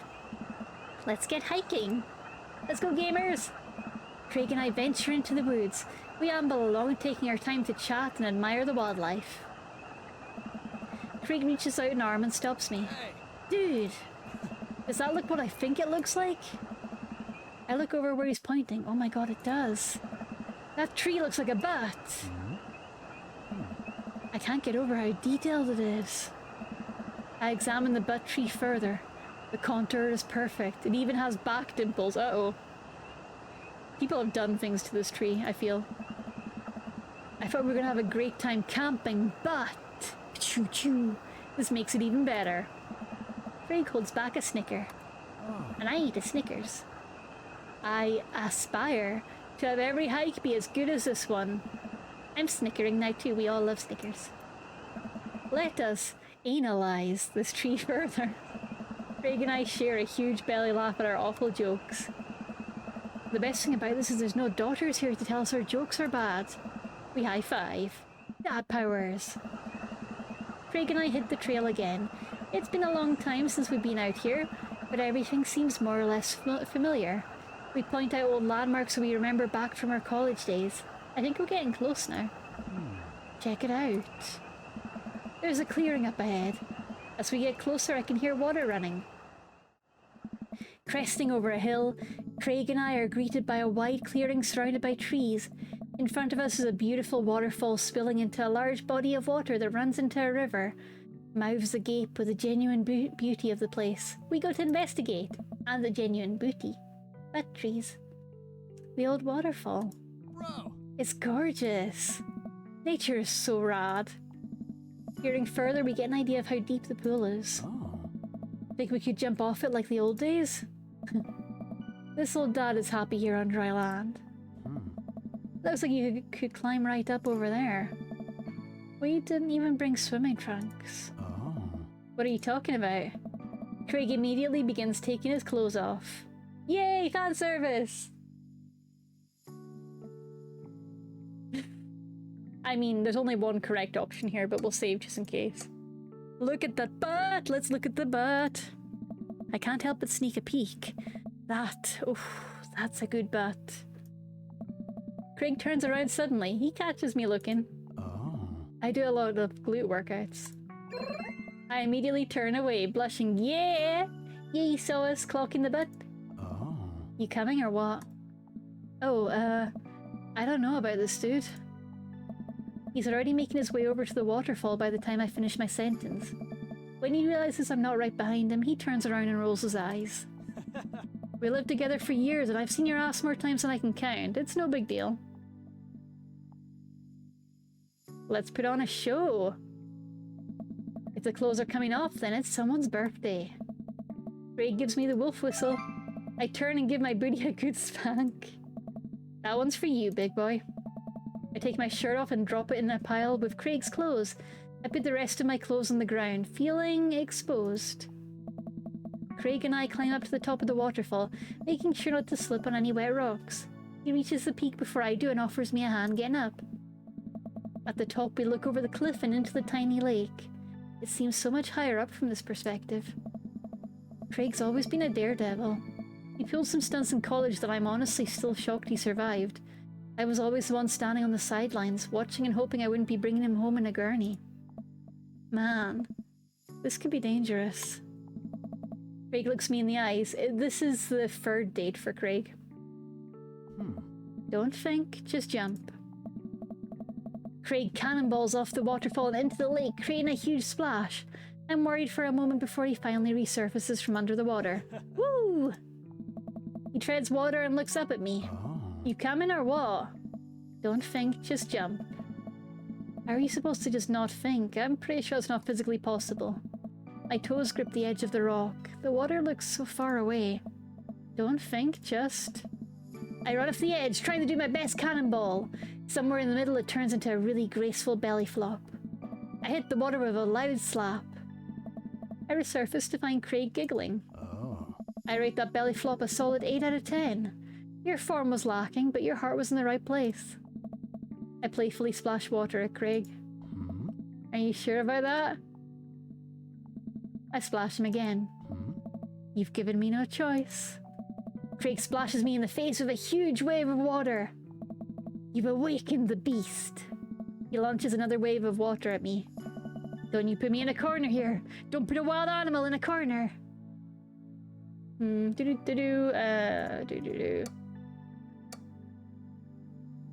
Dunk him. I lunge for Craig and manage to get him in an arm lock. Time for the finishing move. I summon all of my dad's strength to lift Craig out of the water. Hey! And I drop him down for the splash. Craig bounces back out of the water. My turn. Oh no. It seems like Craig was simply allowing me to pick him up and dunk him. It's like wrestling. He grapples me with his clearly superior muscles and quite literally tosses me across the water. I emerge from the pool devastated. Oh. You think I did all those pull-ups just so I could look good with my shirt off? Nah, bro. These arm cannons are dad launchers. Craig does a playful flex for me. Damn, okay, okay. 4 letters, 1 word. Yeet! Craig, truce, please. Craig thinks about it. Oh. Yeah, sure. We shake hands. There is peace. Man, that jump was such an adrenaline rush. Not so scary now, huh? Okay.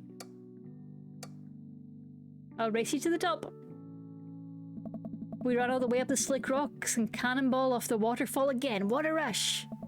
Good form on that one. Wanna go again? So, okay, I shake hands. Yes. Yes, that's all we're looking for here. Okay, warning for anyone who needs it, I'm about to go down the dark route. And then we can come back and have a happy ending. But I'm about to get Carl in trouble. You know it, let's cannonball again! With the same energy we had in our youth, we climb back to the top of the waterfall. I'm brave enough to try a flip, which I'm sure looks incredibly graceful as I belly flop into the water. Phew, man, this is fun. Got one more in you? I live for danger! It takes us a little more time, but we get to the waterfall and both do our best running jumps into the water below. Alright, I think that's my limit. We should get going back before it gets too dark. Are you kidding? I've never felt more alive! I'll save here as well, because I think this is probably a safe point to turn back. And now we're gonna be stupid. I've never felt more alive, let's go! Alright bro, you sure? It's my time to jump. I scurry up the rocks once more and do another classic cannonball. Wow, this is so much fun! I'm getting kinda cold. Wanna go back to camp now? No, I'm here to jump!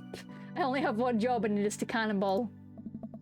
Go on without me. I've got at least 20 more jumps than me. I'm a jumping machine. Okay, dude, I'll see you back there. Craig gets up and leaves. Maybe I should head after him. There is nothing but the waterfall. Finally, some peace and quiet so I can work on my farm. I scramble up the rocks again, alone, in the falling dark. What could go wrong? Man, the adrenaline's wearing off, I guess. By the time I get to the top, I'm gasping for air. Here goes nothing. I take a running start for my biggest jump yet. But as I get to the edge, I trip, tumbling off of the cliff and onto the rocks below. As my broken body slips into the water, I look down to see a pool of reds forming around me. I don't have long. Just... God damn it. Yeah! Cannonball! Just long enough to be alone with my thoughts. Why? Why did I push myself beyond my physical limits? Why did I let the search for adrenaline overrule my sensibilities? Why didn't I use the buddy system? Why did I yeet too close to the sun? Goodbye, cruel world. I can see that my chances at love were dashed much the same as my poor body was dashed upon the rocks of this waterfall. Brown, you died. You water fell to your death. Woo! That was much tamer than the other death scene, at least. I appreciate that. They didn't guilt trip me about Amanda.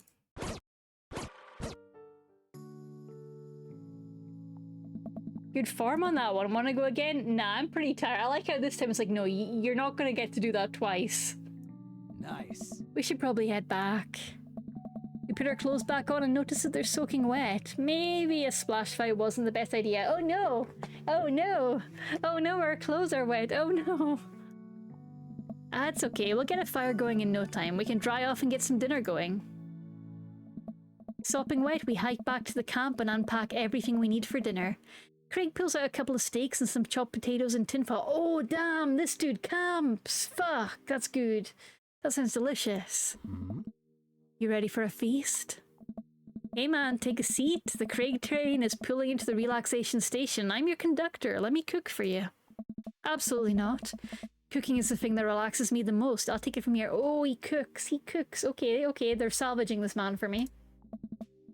Craig cooks now. I remember how his entire sophomore year diet consisted of microwavable mac and cheese, but not microwaved. And I have trouble believing the things he just said. At least let me start the fire. Sure, let me just grab my matches. Craig reaches into his backpack. He rummages around in his bag, pulling things out and checking every pocket. Uh-oh. I don't know. I know I packed it. Craig checks another bag and still can't find it.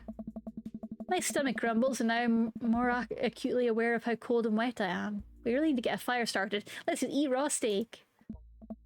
Okay, well, it's not the end of the world. I don't know. Gosh, I'm so stupid. I could have sworn I packed it. I'm sorry, dude. Don't be. We can figure this out. We can start a fire. We're smart guys. I mean, how hard could it be? I've watched plenty of survival programs on TV. If a naked reality TV star can do it, so can we. We'll need some wood. I gesture to the trees around us. I don't know. There's no shortage of that. And some tinder. We can make that work. And then I think some ancient aliens are supposed to come by and give us advanced technology. Or renovate our house. It depends on the show. Craig and I gather a variety of wood, bark and moss until we have all of the materials that could, conceptually, make a passable looking campfire. Oh. Just add fire, right? That's the fun part. The sun is just now setting and a cool breeze rustles the leaves of the trees around us. We have to work quick. I've done this in the past and I know I can figure it out. Just give me a second. Any way I can help? Give me some moral support. Lift my spirits and we'll make this fire happen. Go overboard with compliments, I think, is going to be the route I pick. You're really giving that fire the business. You're an amazing, hard-working father with a steady work ethic and everybody loves you. Your daughters think you're a superhero and the neighborhood dads respect you immensely. Also, your belt looks great. Oh, stop. You'll make me cry. Oh, that's wholesome. Okay. Don't want your tears putting out the fire. Eventually, Craig is miraculously able to get something going. He blows on the embers and gently places the glowing moss into the base of the pit. Soon enough, we've got ourselves a nice little fire going. Way to go, man! We're regular old outdoorsy fellas. Hooray for not dying! I take a seat in one of the lawn chairs Craig brought even, and cozy up to the fire, warming up my own hands. Oh. Relax, man. Take it easy. Let me handle the dinner. I watch as Craig stokes the fire and sets up a makeshift grill for the steaks. After all that hiking and swimming and fire starting, I'm able to relax a bit. With the sound of crickets and the scent of steak filling the air, I actually feel pretty calm. Craig expertly sears 2 steaks in a pan he's been heating up on the fire, cracking thyme and crushing ginger over it while basting them both in butter. Wow, I didn't know he was actually good at cooking. The fanciest I ever saw him get in college was when he started sprinkling the seasoning packet onto dry ramen and eating it straight up. When did this happen? You used to eat cereal every morning with beer instead of milk. Oh. I grew up, I guess. I think these are just about ready. Craig puts the steaks onto a paper plate and sets them aside. I start to reach for one, but Craig smacks my hand away. Oh, the dad instincts got me. Oh. Dude, let them rest. It'll be more flavorful that way. I patiently return to my seat, eyeing the steaks longingly from a distance. They smell incredible. Craig prepares a side salad for us in the meantime, sprinkling feta cheese onto freshly chopped greens. Oh, that sounds good. He plates it next to a generous pile of roasted potatoes covered in olive oil and rosemary. Oh, that sounds good. I might need to make some notes for my shopping list. Once it's all ready, we sit down by the fire and dig in. Everything tastes okay? I'm in heaven. Heaven! Oh. That's what I like to hear. Remember how for an entire semester we would eat burritos for breakfast, lunch and dinner? It's so hard not to go back to that. Look at you now, man. You have kids, a great job, but now you cook like a vengeful wizard whose arch nemesis is microwavable food. I'm really impressed with how much you've got in your life together. You have steak in the fridge. I didn't know this.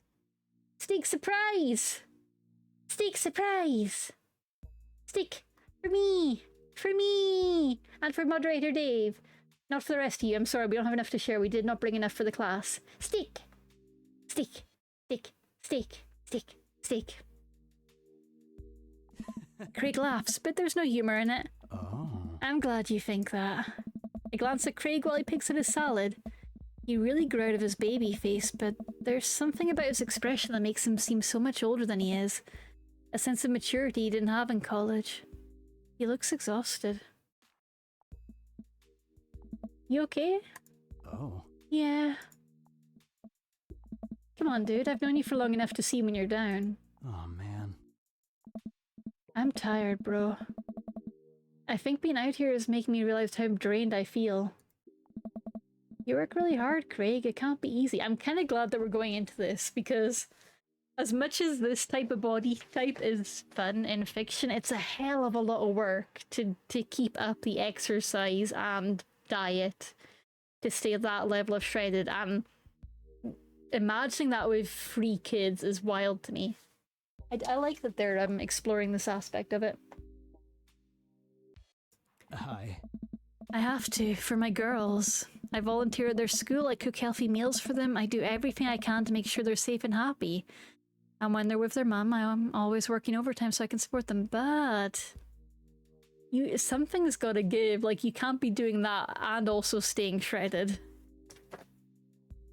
There's a reason most parents don't have gym bods, my friend, because gym is not a full-time job, but it can get pretty close, especially at that level. Basically is a full-time job if you're wanting it at that level. And then you work out a lot so you can crush anyone who stands in their way. Huh. That, and I don't want to fall into my old habits. I need to set a good example for my girls. Oh, buddy. Everything I do is for them, and I wouldn't have it any other way. But it kinda seems like it's treating you dry, bro. Oh. If that's what it takes to raise them well, then it's worth it. Craig, no, no, no. Bad, Craig, bad.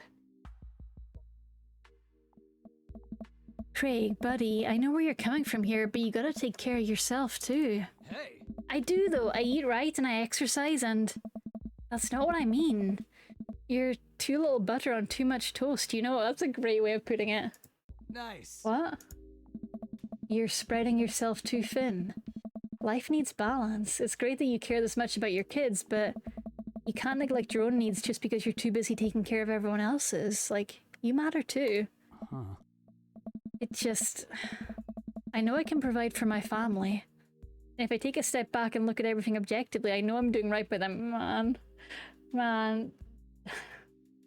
The power of Craig's route is I would finally have someone to help shoulder some of that workload. I don't know. But I can't explain it, man. This man needs a house husband. I can't explain it, man. There's always this voice in the back of my head telling me that I need to do more. It's like it's never good enough for me. Every time I try to relax, that voice keeps telling me I don't deserve it. To be honest, I even feel guilty about being out here. Craig, you're trying your best and you're doing an amazing job. That's a fact. But even if you weren't, you'd still deserve happiness. Oh. Do I, though?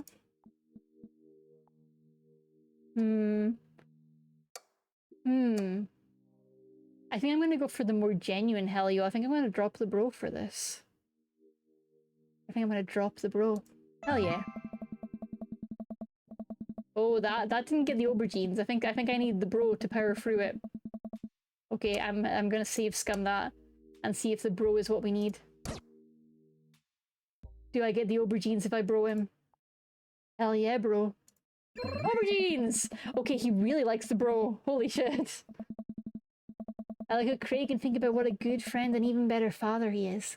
He's compassionate, he's hardworking, he's relentlessly positive. He encourages everyone to be the best version of themselves, and he makes me want to be a better person. Damn, if you could only see yourself the way I see you, bro. Oh. Craig beams. He gets up and walks over to his supplies. Oh. Come on, I brought dessert. Oh? Are you gonna use the campfire to torch the tops of some creme brulee? Oh. What? I know little to nothing about cooking. Craig pulls out marshmallows. Hell yeah! Well, you still know how to make s'mores, right?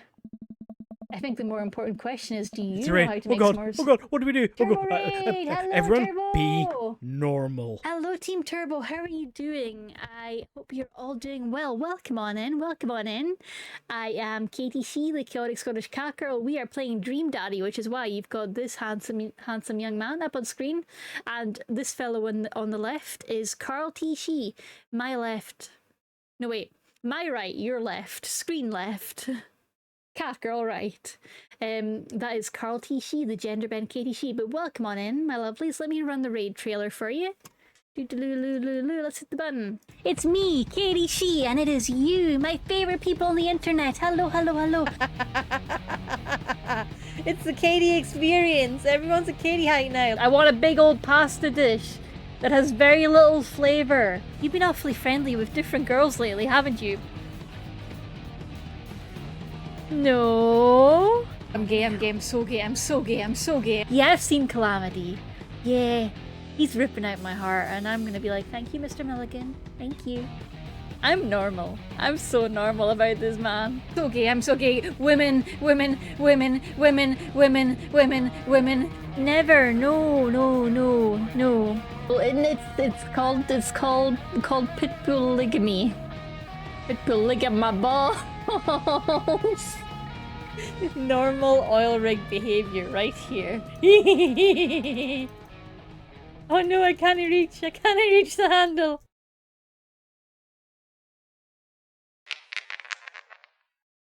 Welcome on in, Team Turbo, and of course, if you are needing a break after stream, you feel free to take it. Thank you so much for bringing your lovely community here. What were you playing, Michael? What were you playing? Let me see. Looks like Fabula Ultima. Oh, okay. So since we last chatted, I have watched a bit of Daggerheart. Really been enjoying Daggerheart, and I haven't played Fabula, but our moderator Dave has played it with his DM, and I'm really curious. How did you find it? Did you enjoy it? What were your thoughts on Fabula? I only heard bits and pieces of it, so I don't think I really got a good experience with Fabula. I didn't get deep into it. I was talking of Fabula Ultima. Ooh. And the DM who was taking our moderator Dave through Fabula is making his own system now called Fantastic. Where I think he's trying to take some learnings from Daggerheart and from Fabula and try and mish them all together, which has been really interesting to see. But yeah, do you enjoy Fabula? Do you have a good time with it? I've been, when watching the Daggerheart streams, I've been really enjoying what they've been doing differently with the death mechanics. For reference, my main frame of comparison is 5e, and compared to that, like, those death mechanics are so much more engaging and fun. I played one session, but I really like a lot about how the class customization works and the narrative system rebonds using traits for rerolls and rules for villains. Death moves are so fun. They're so fun. I love them. Really fun. Yeah, the bonds for Fabula I really enjoyed as well. I thought that was really fun. And using traits for rerolls. Oh, that's a good point. I don't know the rules for villains. I might need to look that up because that sounds really fun. I do love bonds. I love any kind of bond system in a TTRPG. Can't remember where I initially picked bonds up from. But I kind of do that habitually in all my games now. On the rare occasion I run them, I'm not a good DM. But I love, even if I'm just running 5e, making sure that people have a bit of a backstory set up. It adds so much depth if you're coming to the table with a relationship already established. I love that shit. It's so good. It's so good. Always fun to enable some kind of bonds or secrets or whispers system, something to give the character depth from the off. Oh, but it's been really fun seeing how Daggerheart does the death moves, and I know my buddy who's doing the Fantastic system, he's trying to adopt something similar, so like death mechanics seem to be a really hot topic right now. I've just started stapling a basic bond system onto games that don't have them. Yeah, that's what I do, basically. For me, it's very simple. Just get all the players together in a session 0 type Discord and be like, hey, have a chat, see how you would know each other. Because it's so, for me, it's so much more fun than just everyone meets in a tavern and you've never met each other before. You can have splits where maybe some of the group doesn't know each other. It can still be done. It can still be mixed, but then you've got two that have grown up together. Oh, it adds so much fun. I love it. I love it so much. Man, TTRPGs are so much fun. So much fun. So what's your daily driver, Michael, for your own campaigns? Are you doing Fabula at the moment, or is there one system you keep coming back to?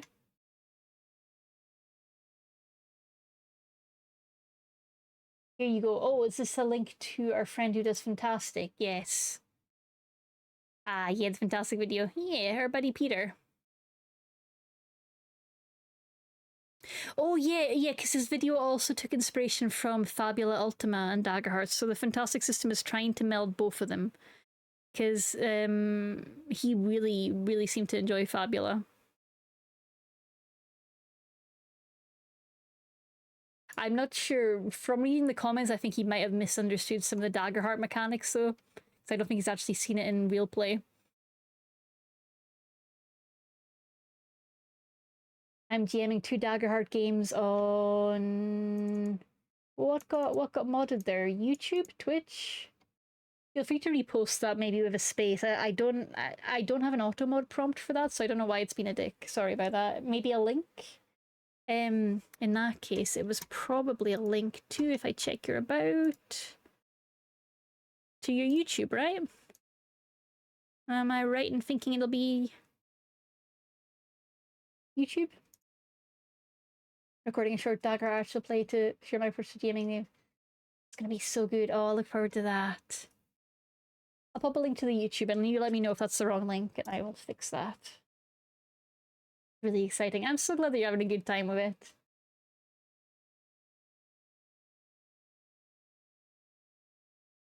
Oh man, I'm so excited to see where Daggerheart goes with all the team they've got involved now at Darrington Press. Seeing all the old school D&D folks come across, that's got me really hyped. So at the same time, I do kind of worry it's going to lose a bit of its identity, because with that team, I feel like people are going to be looking at it expecting it to be a 5e replacement, whereas I kind of enjoy what they're doing with the Age of Umbra campaign. See, I don't know. The Age of Umbra campaign in Critical Role, it felt like they were trying to make it its own thing, like a darker system. It felt like they were really trying to push that. But then I don't actually find the mechanics support that narrative necessarily, because I feel like the mechanics in a lot of ways are very heroic and hopeful, especially with the death mechanics. So I think mechanically, I don't feel like it was really pushing that grimdark thing at all, which might be me misunderstanding. It might have been Age of Umbra is just their grimdark campaign and they're wanting to show the variety of campaign settings. I might be misunderstanding. It seems like Jeremy Crawford and Chris Perkins are not really working on Daggerheart. They're more working on expansions and other systems. Thank you. I did not know that. That's good to know. That's good. I'm glad they're doing their own thing. Because I would like to see whatever they do have its own identity, rather than just people looking at Daggerheart and thinking it's trying to replace 5e. Oh, don't worry, Tango, it's fine. I've mostly been yapping about how I'm excited to see what Jeremy Crawford and Chris Perkins get up to with Darrington Press, but I kind of hope that they don't try, and I don't think they're going to. They haven't indicated they're going to, but I hope they don't try and make Daggerheart a 5e replacement necessarily. I would like it to have its own identity. But at the same time, the identity I thought they were building for it based on Critical Role's promotion of it was as a grimdark campaign, and mechanically I don't feel like it feels particularly grimdark. It feels very hopeful and heroic, especially with the death mechanics. all good, don't you worry. I don't want any game to have to be all things to all people. Yeah. That's the thing. I feel like it's always a detriment when people get too locked into one system. Like, I know a lot of people that are very comfortable with 5e and don't want to move outside that. And part of that, I feel, is because the 5e tools are so good and make it so easy. I do love that. That's one of the reasons I kind of prefer Dice Light TTRPGs, because the big reason D&D needs so many tools is because it's maths heavy. But yeah, I like seeing systems that serve different niches. Like, are you wanting more of a character-driven game? Are you wanting a bit more sort of an anime manga flair? Are you wanting giant robot combat? Are you wanting to go a bit cyberpunky and to factor all that in? I like this different systems getting their own niches to shine, and I think it's really powerful. Yeah. I've been playing a lot of rules-heavy games, so I'm looking forward to learning to run Daggerheart. Oh, yes, Cardboard. Oh, I hope you have a great time with Daggerheart. I honestly don't have the brain power for a lot of super rules-heavy games these days, so I just love anything like... Also, I don't DM ever these days, but when I did, I much preferred just letting it be character-driven. And all my D&D campaigns, the ones that I have fondest memories of, it's always the character moments. Like D&D combat is fun, but it's not what sticks with me for years after. Sometimes it is. Sometimes a nice big boss battle is nice, but I just like yapping. The business model of Daggerheart seemed to be going forward with multiple different systems as broad appeal, not a 5-year replacement. Yeah, that's fair, and I like that because that's what a few of my favorite systems use, like Powered by the Apocalypse. It's my favorite system, and yet I always blank on the name when I'm on the spot. It's like that one that I keep going back to. Pretty sure it's Powered by the Apocalypse. I have to double check though. Yeah. Oh, TTRPGs are so fun. I could yap about TTRPGs forever. I love them so much. I love them. I just hope we keep on getting some nice, not necessarily free to use, but at least open source online tabletop tools. Because for a while it was looking a bit ropey there. I think, Moderator Dave, you've had experience with a few, right? Because you've used Foundry, which seems like it takes a bit of tech setup. D&D Beyond and Roll20 is what I keep going back to, but I don't particularly like the Roll20's dev team. And there was that other one, Moonlight Crescent? No, there was one that popped up during COVID that looked really promising, but I haven't heard anything about it since. Yeah. When they've released the Ukatoa game. Oh, wait. Oh, no, you're talking... Ukatoa is a card game, right? Isn't it? The Ukatoa game? Where the Queen is a story builder card game, right? A familiar problem, wasn't that a Grant Howitt one? I think it was, because he is just the master of... Yeah, that was Grant Howitt. Grant Howitt is just my absolute goat for one-pagers. Yeah. The Last Gasp, which is more for 2 players. Queen of Midnight is a deck builder. Hell, oh, they have a blackjack style one. I didn't know that. Yeah, Grant Howitt and Mersh. I love that. I'm so glad they got to work together. Yeah. That's a good point, Dave, because a lot of the other Darrington Press games, aside from Daggerheart, kind of blur into card-based for me, and I need to look them out. No worries, Turbo. Have a great day. Thank you so much for raiding in. It's been great to see you. Have a lovely night and a lovely weekend when it comes. And hey, Raiders, if you're needing to go as well, if you need to take a break after that lovely, fabulous stream, make sure to look after yourselves and do that. If you're in there, a part of the world that's getting the heat wave right now, stay hydrated. I'm currently in the UK. I'm always in the UK. I don't know why I said that like I'm going anywhere. I'm always in the UK, and it's really fucking warm right now. So drink fluids if you need them. If you want to lurk, we have a lurk command. We also have a daily egg, so you can get your protein.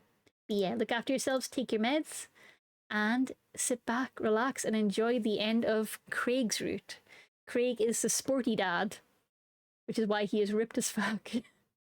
They're putting out a lot of games in different areas for broad appeal, and Daggerheart is the same. They don't need Chris and Jeremy for Daggerheart. They're placing them for future development for sure. That's a fair point, yeah. Because Daggerheart was that one guy on the Critical Role teams. It was his baby initially. Wasn't it the guy who did Queen by Midnight also did Daggerheart? Oh, I don't know. I'm yapping. I'm sorry. I might be losing people that aren't deep in the Critical Role minds like I am. But I feel like... Oh man, I almost know his name.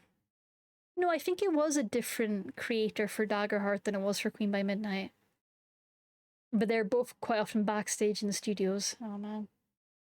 I'm really excited to see what Chris and Jeremy get up to. They've got a D6 system in development, a co-op-y deck builder, and a sci-fi... Oh, co-op. Okay, you've got my interest. And I like a D6 game. I do like a D6 game. Because the Daggerheart dice... I haven't actually looked at the Daggerheart dice set. My understanding is that you can basically do it with a standard polyhedral set, modified slightly. But let me double check what's in it. Oh yes, that's fairly standard polyhedral, except what are the Hope and Fear dice? So D4, D6, D8, D10, 2 D12s. Okay, a 2 D12 system. Okay.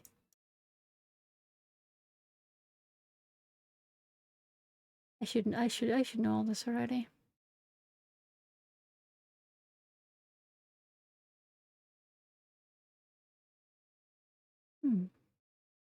Oh, they don't include a bag of dice for the core set? That's a shame.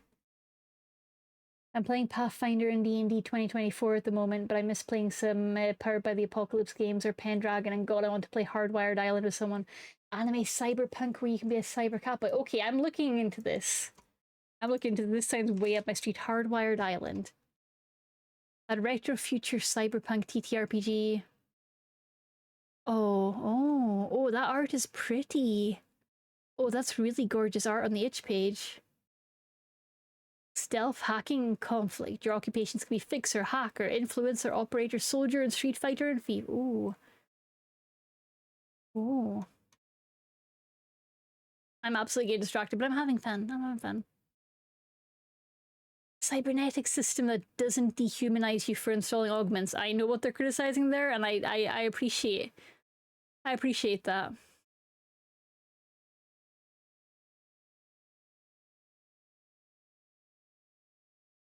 Oh, that looks fun. What's the base system underneath it? I'm trying to see on the page. It's inspired by 90s anime. Oh, fuck yeah. Is it its own, like, unique base system? Capitalism, no thanks. Fuck yeah.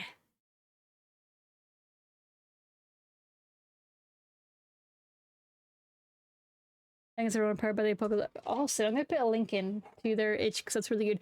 I should really be using the games I have because I have Thirsty Sword Lesbians, my beloved core book. I've got that in hardback, but there's another one by Magpie Studios that I kickstarted. What the fuck is it called? Hang on, TTRPG. Is it Magpie Studios? Magpie Games.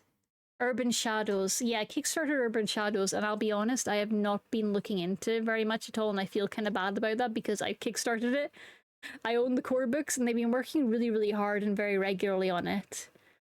But I backed the Kickstarter. I went, this looks incredible, backing this, and then like the fire in me to ever DM died. But yeah, Urban Shadows I have, and I do need to poke it more.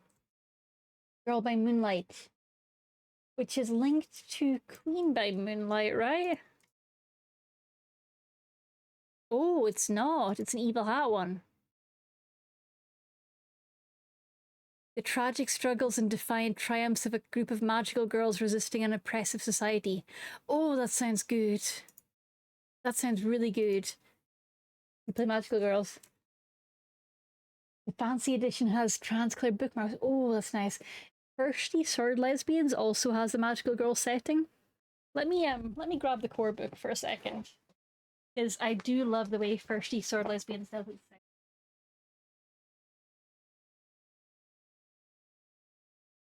2 seconds. I know we're getting distracted, but I'm having fun. Okay.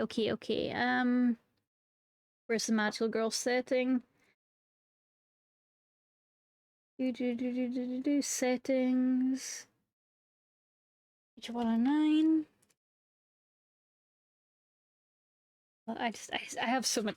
All the settings that are so good. Thirsty Sword Lesbians. We've got the Lesbians Coffee House. High fantasy, cozy queer coffee house. That's so freaking cute. You can be a boy who turns into a girl to save humanity. No subtext at all. Oh, I fucking love that. I love Thirsty Sword Lesbians because it let me play a toxic relationship on a pirate ship when I was a first mate, and I got points every time I defended my problematic partner, the captain. Fuck yes. Fuck yes. I love it so much. Also, for folks that aren't familiar with Thirsty Sword Lesbians, you are not legally required to be a lesbian or even to be a woman. You can be whoever and whatever you want to be in the setting, and they do mention that explicitly in the core book. It also, there doesn't need to be romance if you're not feeling romance. It's really cool. It's a catchy title, but it doesn't actually lock you into any kind of gameplay. Loving your model's abs, by the way. Thank you. You mean me or Craig? Because we both got the good abs right now, but I can't really compete with Craig. Thank you, Maru.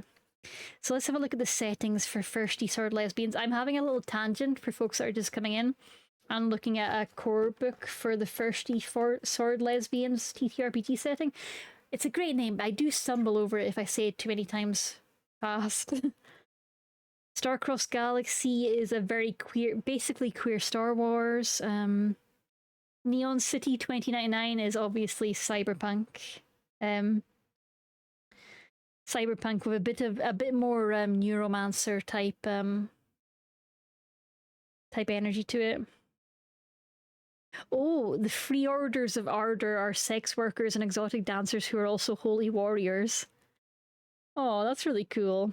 And it's sex work is a sacred profession, and they wear their battle scars with pride and remove clothing to show that they can safely be vulnerable. That's so cool. That's so cool. There's a revolutionary artist one called Les. I'm going to butcher this because it's French. Les Violettes Dangereuses. Oh god, I shouldn't have tried that.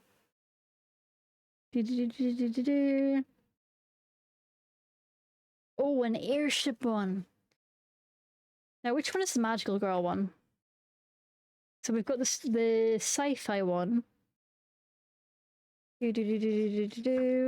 I'm just skimming very quickly. Sorry, I will stop tangenting in a second. Lesbian's Coffee House is all about like the magic fantasy coffee house. Oh, it's so fun. It's so fun. I do love the coziness of that one.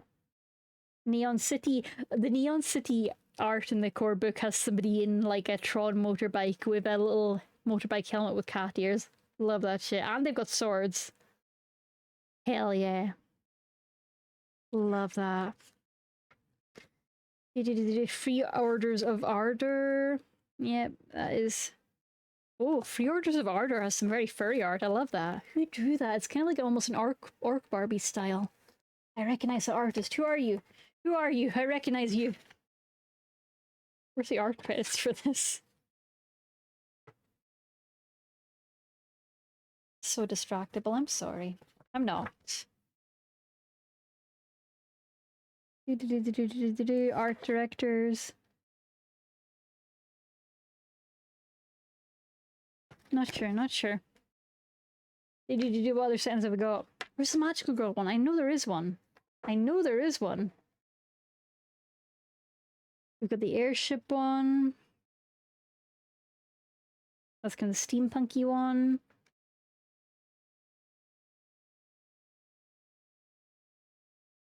We've got like a piratey one. I'm not really sure for that one.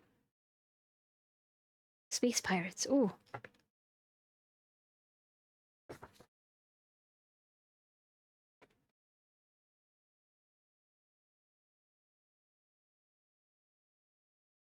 Oh, Sparkle Heart. Okay, so they've got the settings and the adventure separate. So their magical girl idea is in their adventure settings.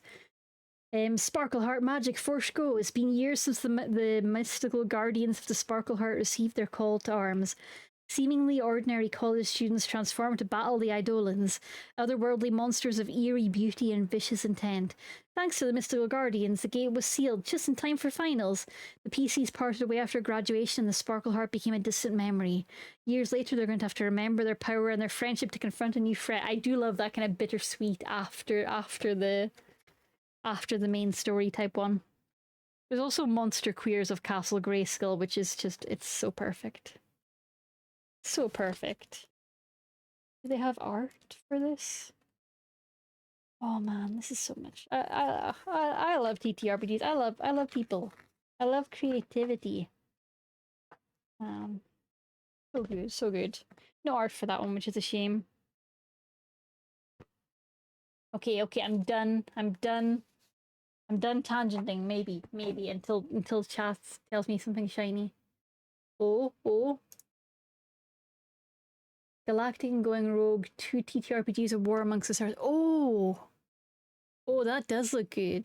That art style is really familiar as well. Reminds me a lot of the Real Hero Shit comic artist. What's the name of the comic? Real Hero Shit, let me see. Oh, and there's an actual play happening. That's so cool. And it's got Ify in it. Ify, yeah. I think it's Ify. They're fantastic.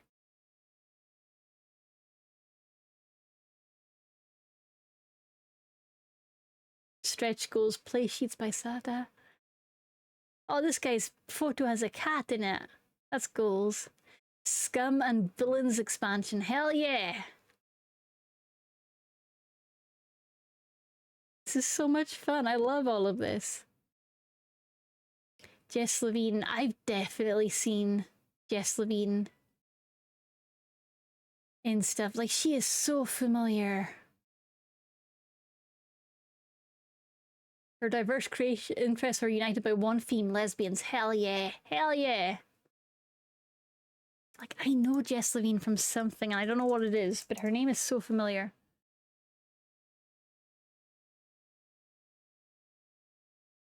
Riley Raffle, Dave Bunner, Will Jobs, Yoshi, Sata, Luna P, Serge.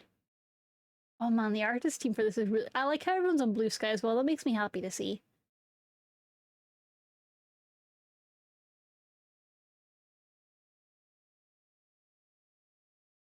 Salva. Oh, and they've got like all the expansion people credited as well. That's so cool. If he wasn't Key and Peele, I totally missed that.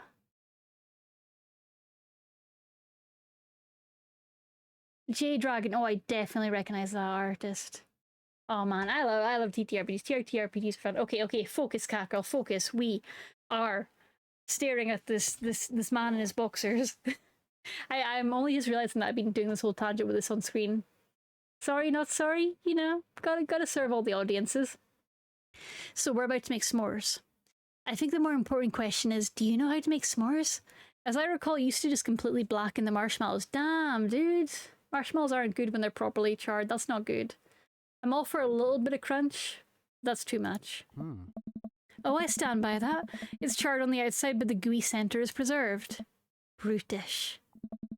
No, you want it browned, buddy, not blackened. Craig throws a marshmallow at me and I catch it in my mouth. Oh. Pro move.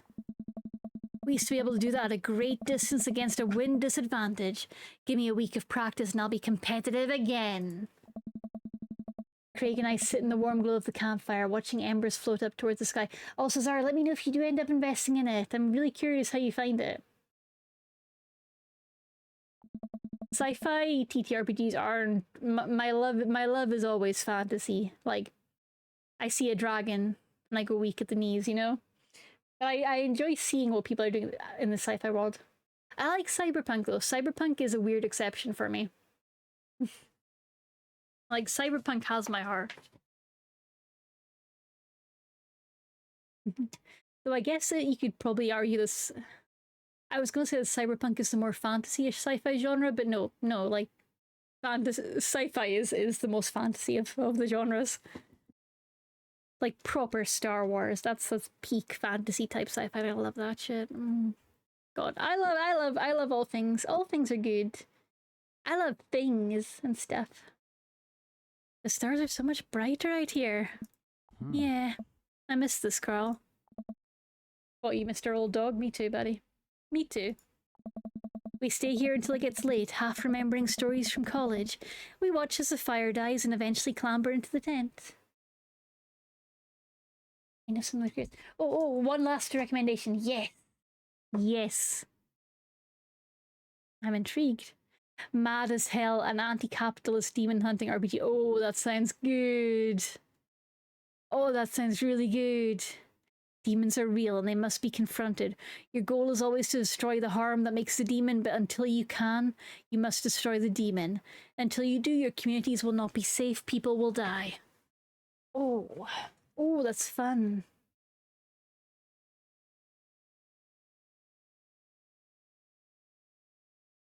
Evie Moriarty. Alex, oh. The hell, oh god, the hardcover looks stunning. That looks so good, the book meat. The delicious book meat.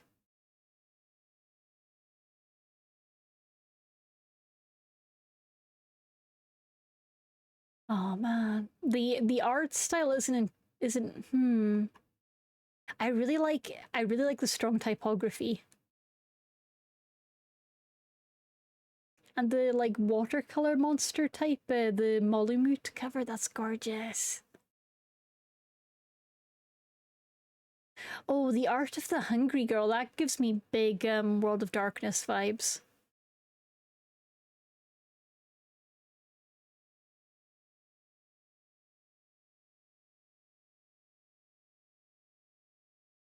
I feel like I know Evie from something. Evie Moriarty.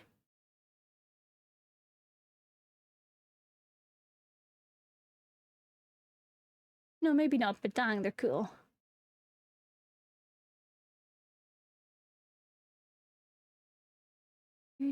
Scrap World. What a cool team. Oh, that's so cool. Oh, the team's lovely. That's so nice. Moriarty is her legit surname, so purple. I love that. I love it. It's such a good surname. Just absolute surname goals. That's incredible. That looks really exciting. Thank you for including it, Zar. Oh, I love the art towards the end above the team with the Demon of Pollution. Oh, that's gorgeous. That's so nice. Damn, they're talented. That looks so fun. Okay, yeah. And I'm loving the punky energy of it all. That's so good. We stay here until it gets late, half remembering stories from college. We watch as the fire dies and eventually clamber into the tent. Oh, and then what? And then what? We crawl into the tent and I unfurl my sleeping bag. Wait, where's the other sleeping bag? I called it! There's only one sleeping bag! I look around for a second. Oh no, only one sleeping bag. What will we do? Oh no, I must have left it at home. It's all yours, dude. I'm sorry. I'll just curl up over here. No way, here. Craig unzips the sleeping bag and spreads it out so there's enough room for both of us to lay on top of it. Night, bro. Good night, bro. Just two bros spooning in a camp tent. I roll over and we face away from each other. Without a blanket, it's really cold. Oh, come on, snuggle, lads. I shiver, and without realising it, I find myself nestling closer to Craig. I'm sure he won't mind. You won't mind. You won't. He turns over and I can feel his breath on my neck. It's hard to focus on anything else. I turn over, trying to get more comfortable. I open my eyes to find Craig's face only a few inches from my own. For once, he looks at peace. He's just like, why, bro? I love this timeline where you didn't die. His eyes flutter open. His hands find a place on my waist. Waist touches? Oh my goodness. I'm not sure who leans in first, but suddenly we're kissing. Oh, two bros kissing in a camp tent. Rooting the camp in the tent. We look at each other again, my heart racing. Craig. Hi. I got strong feelings for you, bro. Feelings I can't deny anymore. This is so cute, but also the bro takes me out every single time. It's just so silly. I got strong feelings for you, bro. Bro, me too. I run my hands through his hair, then down to his chest. Craig brings me closer, wrapping his arms around me. I feel so secure. I'll take you out, bro. Like, I love that they are just leaning straight into the bro-ness of it all. But also, I find it really hard to like, narrate it with a straight face. You know, talking about old times is fun, but I like making new memories with you. Oh, that's cute. I smile, tracing the lines of his hip with my finger. We kiss again. I'm not worried about us getting too cold tonight. Yay! Let the bros smooch. Recliner, mandals. Please don't tell me they call man sandals mandals. Marinara, sports, encouragement, butt tree, S-rank. I've missed you, dude. Go on all the Craig dates. Hell yeah, hell yeah.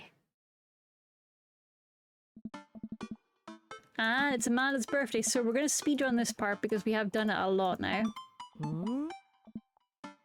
You asked too many questions. Who do you think you are? My daughter? For literally my entire life, yeah. I'm kidding, you're right. I've got a little surprise for you. Show her the DVDs. All the dads are in the back garden. There they are. Hi, dads. Graduation party surprise. A mac and cheese bar. God, just goals. Hungry making goals. Carl, my dude, Pablo! Pablo never changes.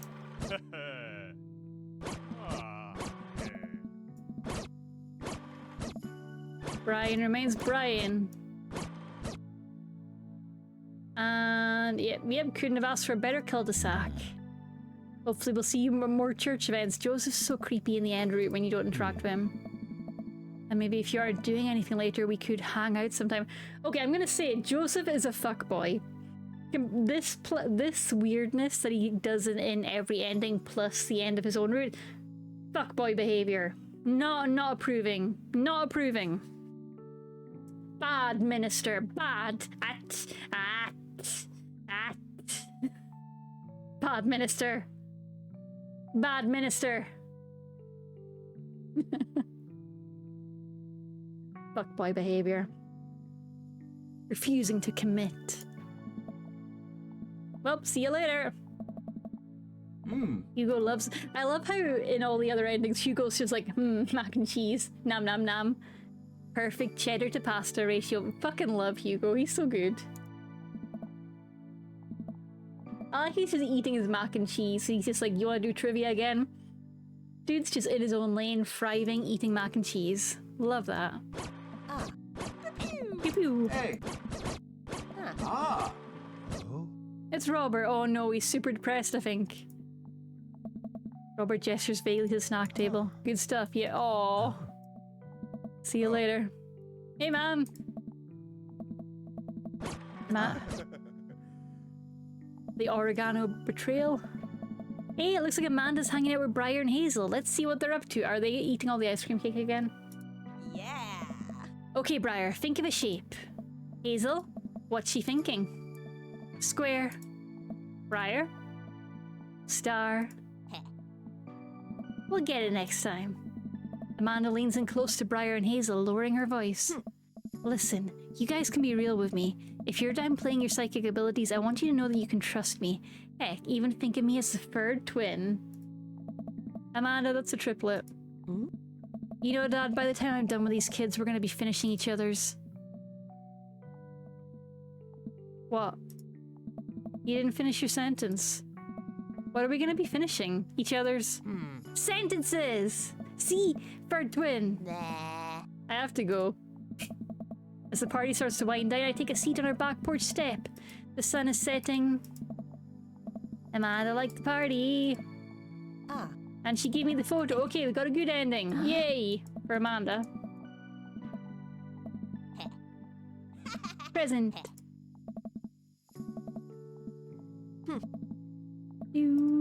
Do. Nah. I'm so glad to have a good Amanda ending again. Dad. Oh, and it's Craig time.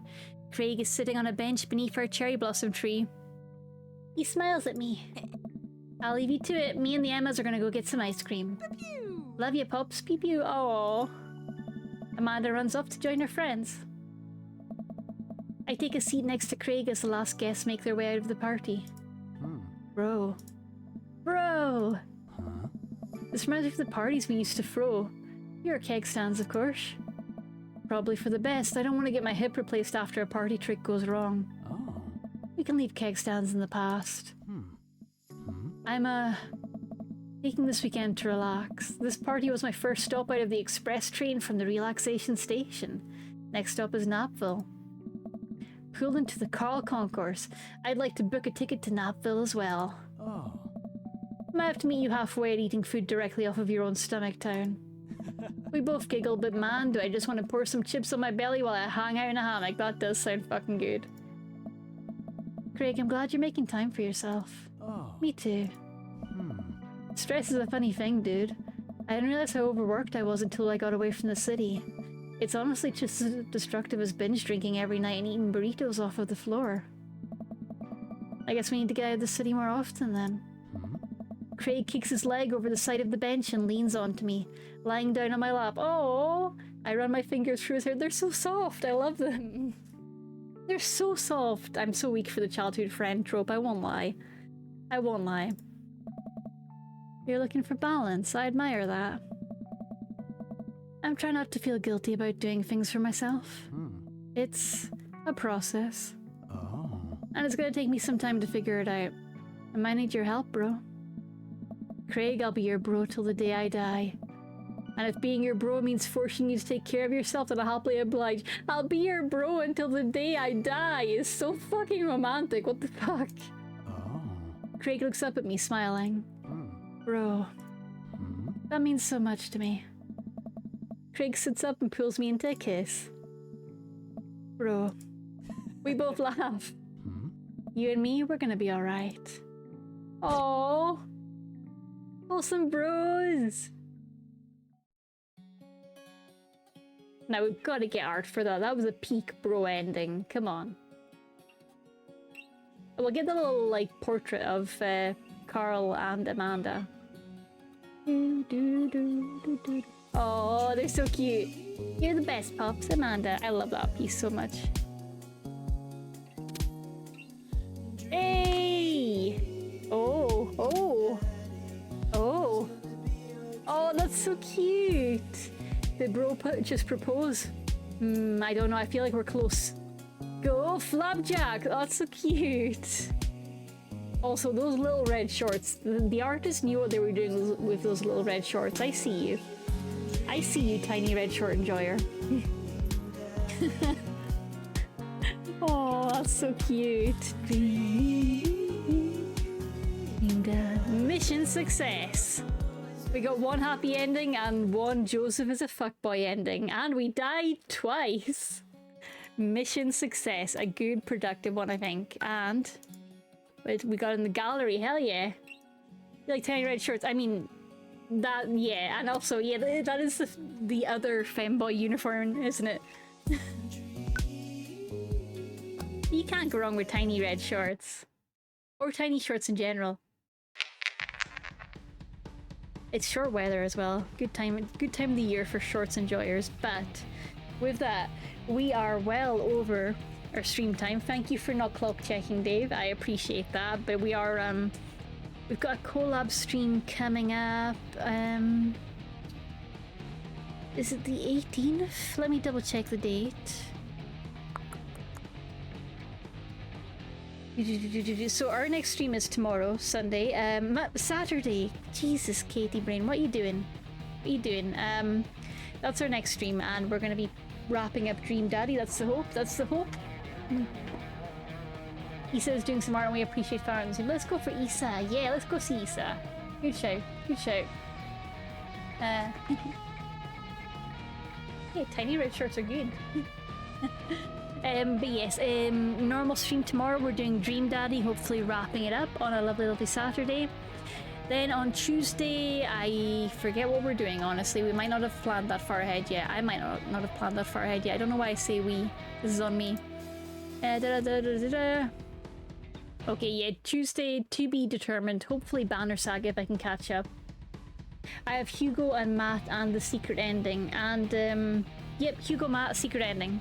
Which I think we can get done on a Saturday. I believe in us. I believe in us. Yeah. So that's going to be really fun. And then hopefully Banner Saga. If not, there's a couple of other things that I can dip into. But yeah, I hope you have a lovely, lovely Friday night.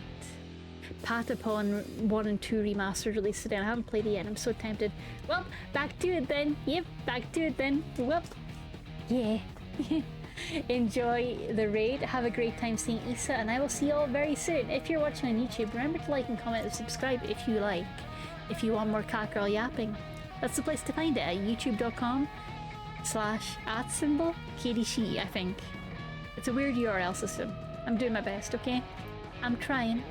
I'm upside down. I'm here. I'm there. I'm everywhere. Okay, bye bye.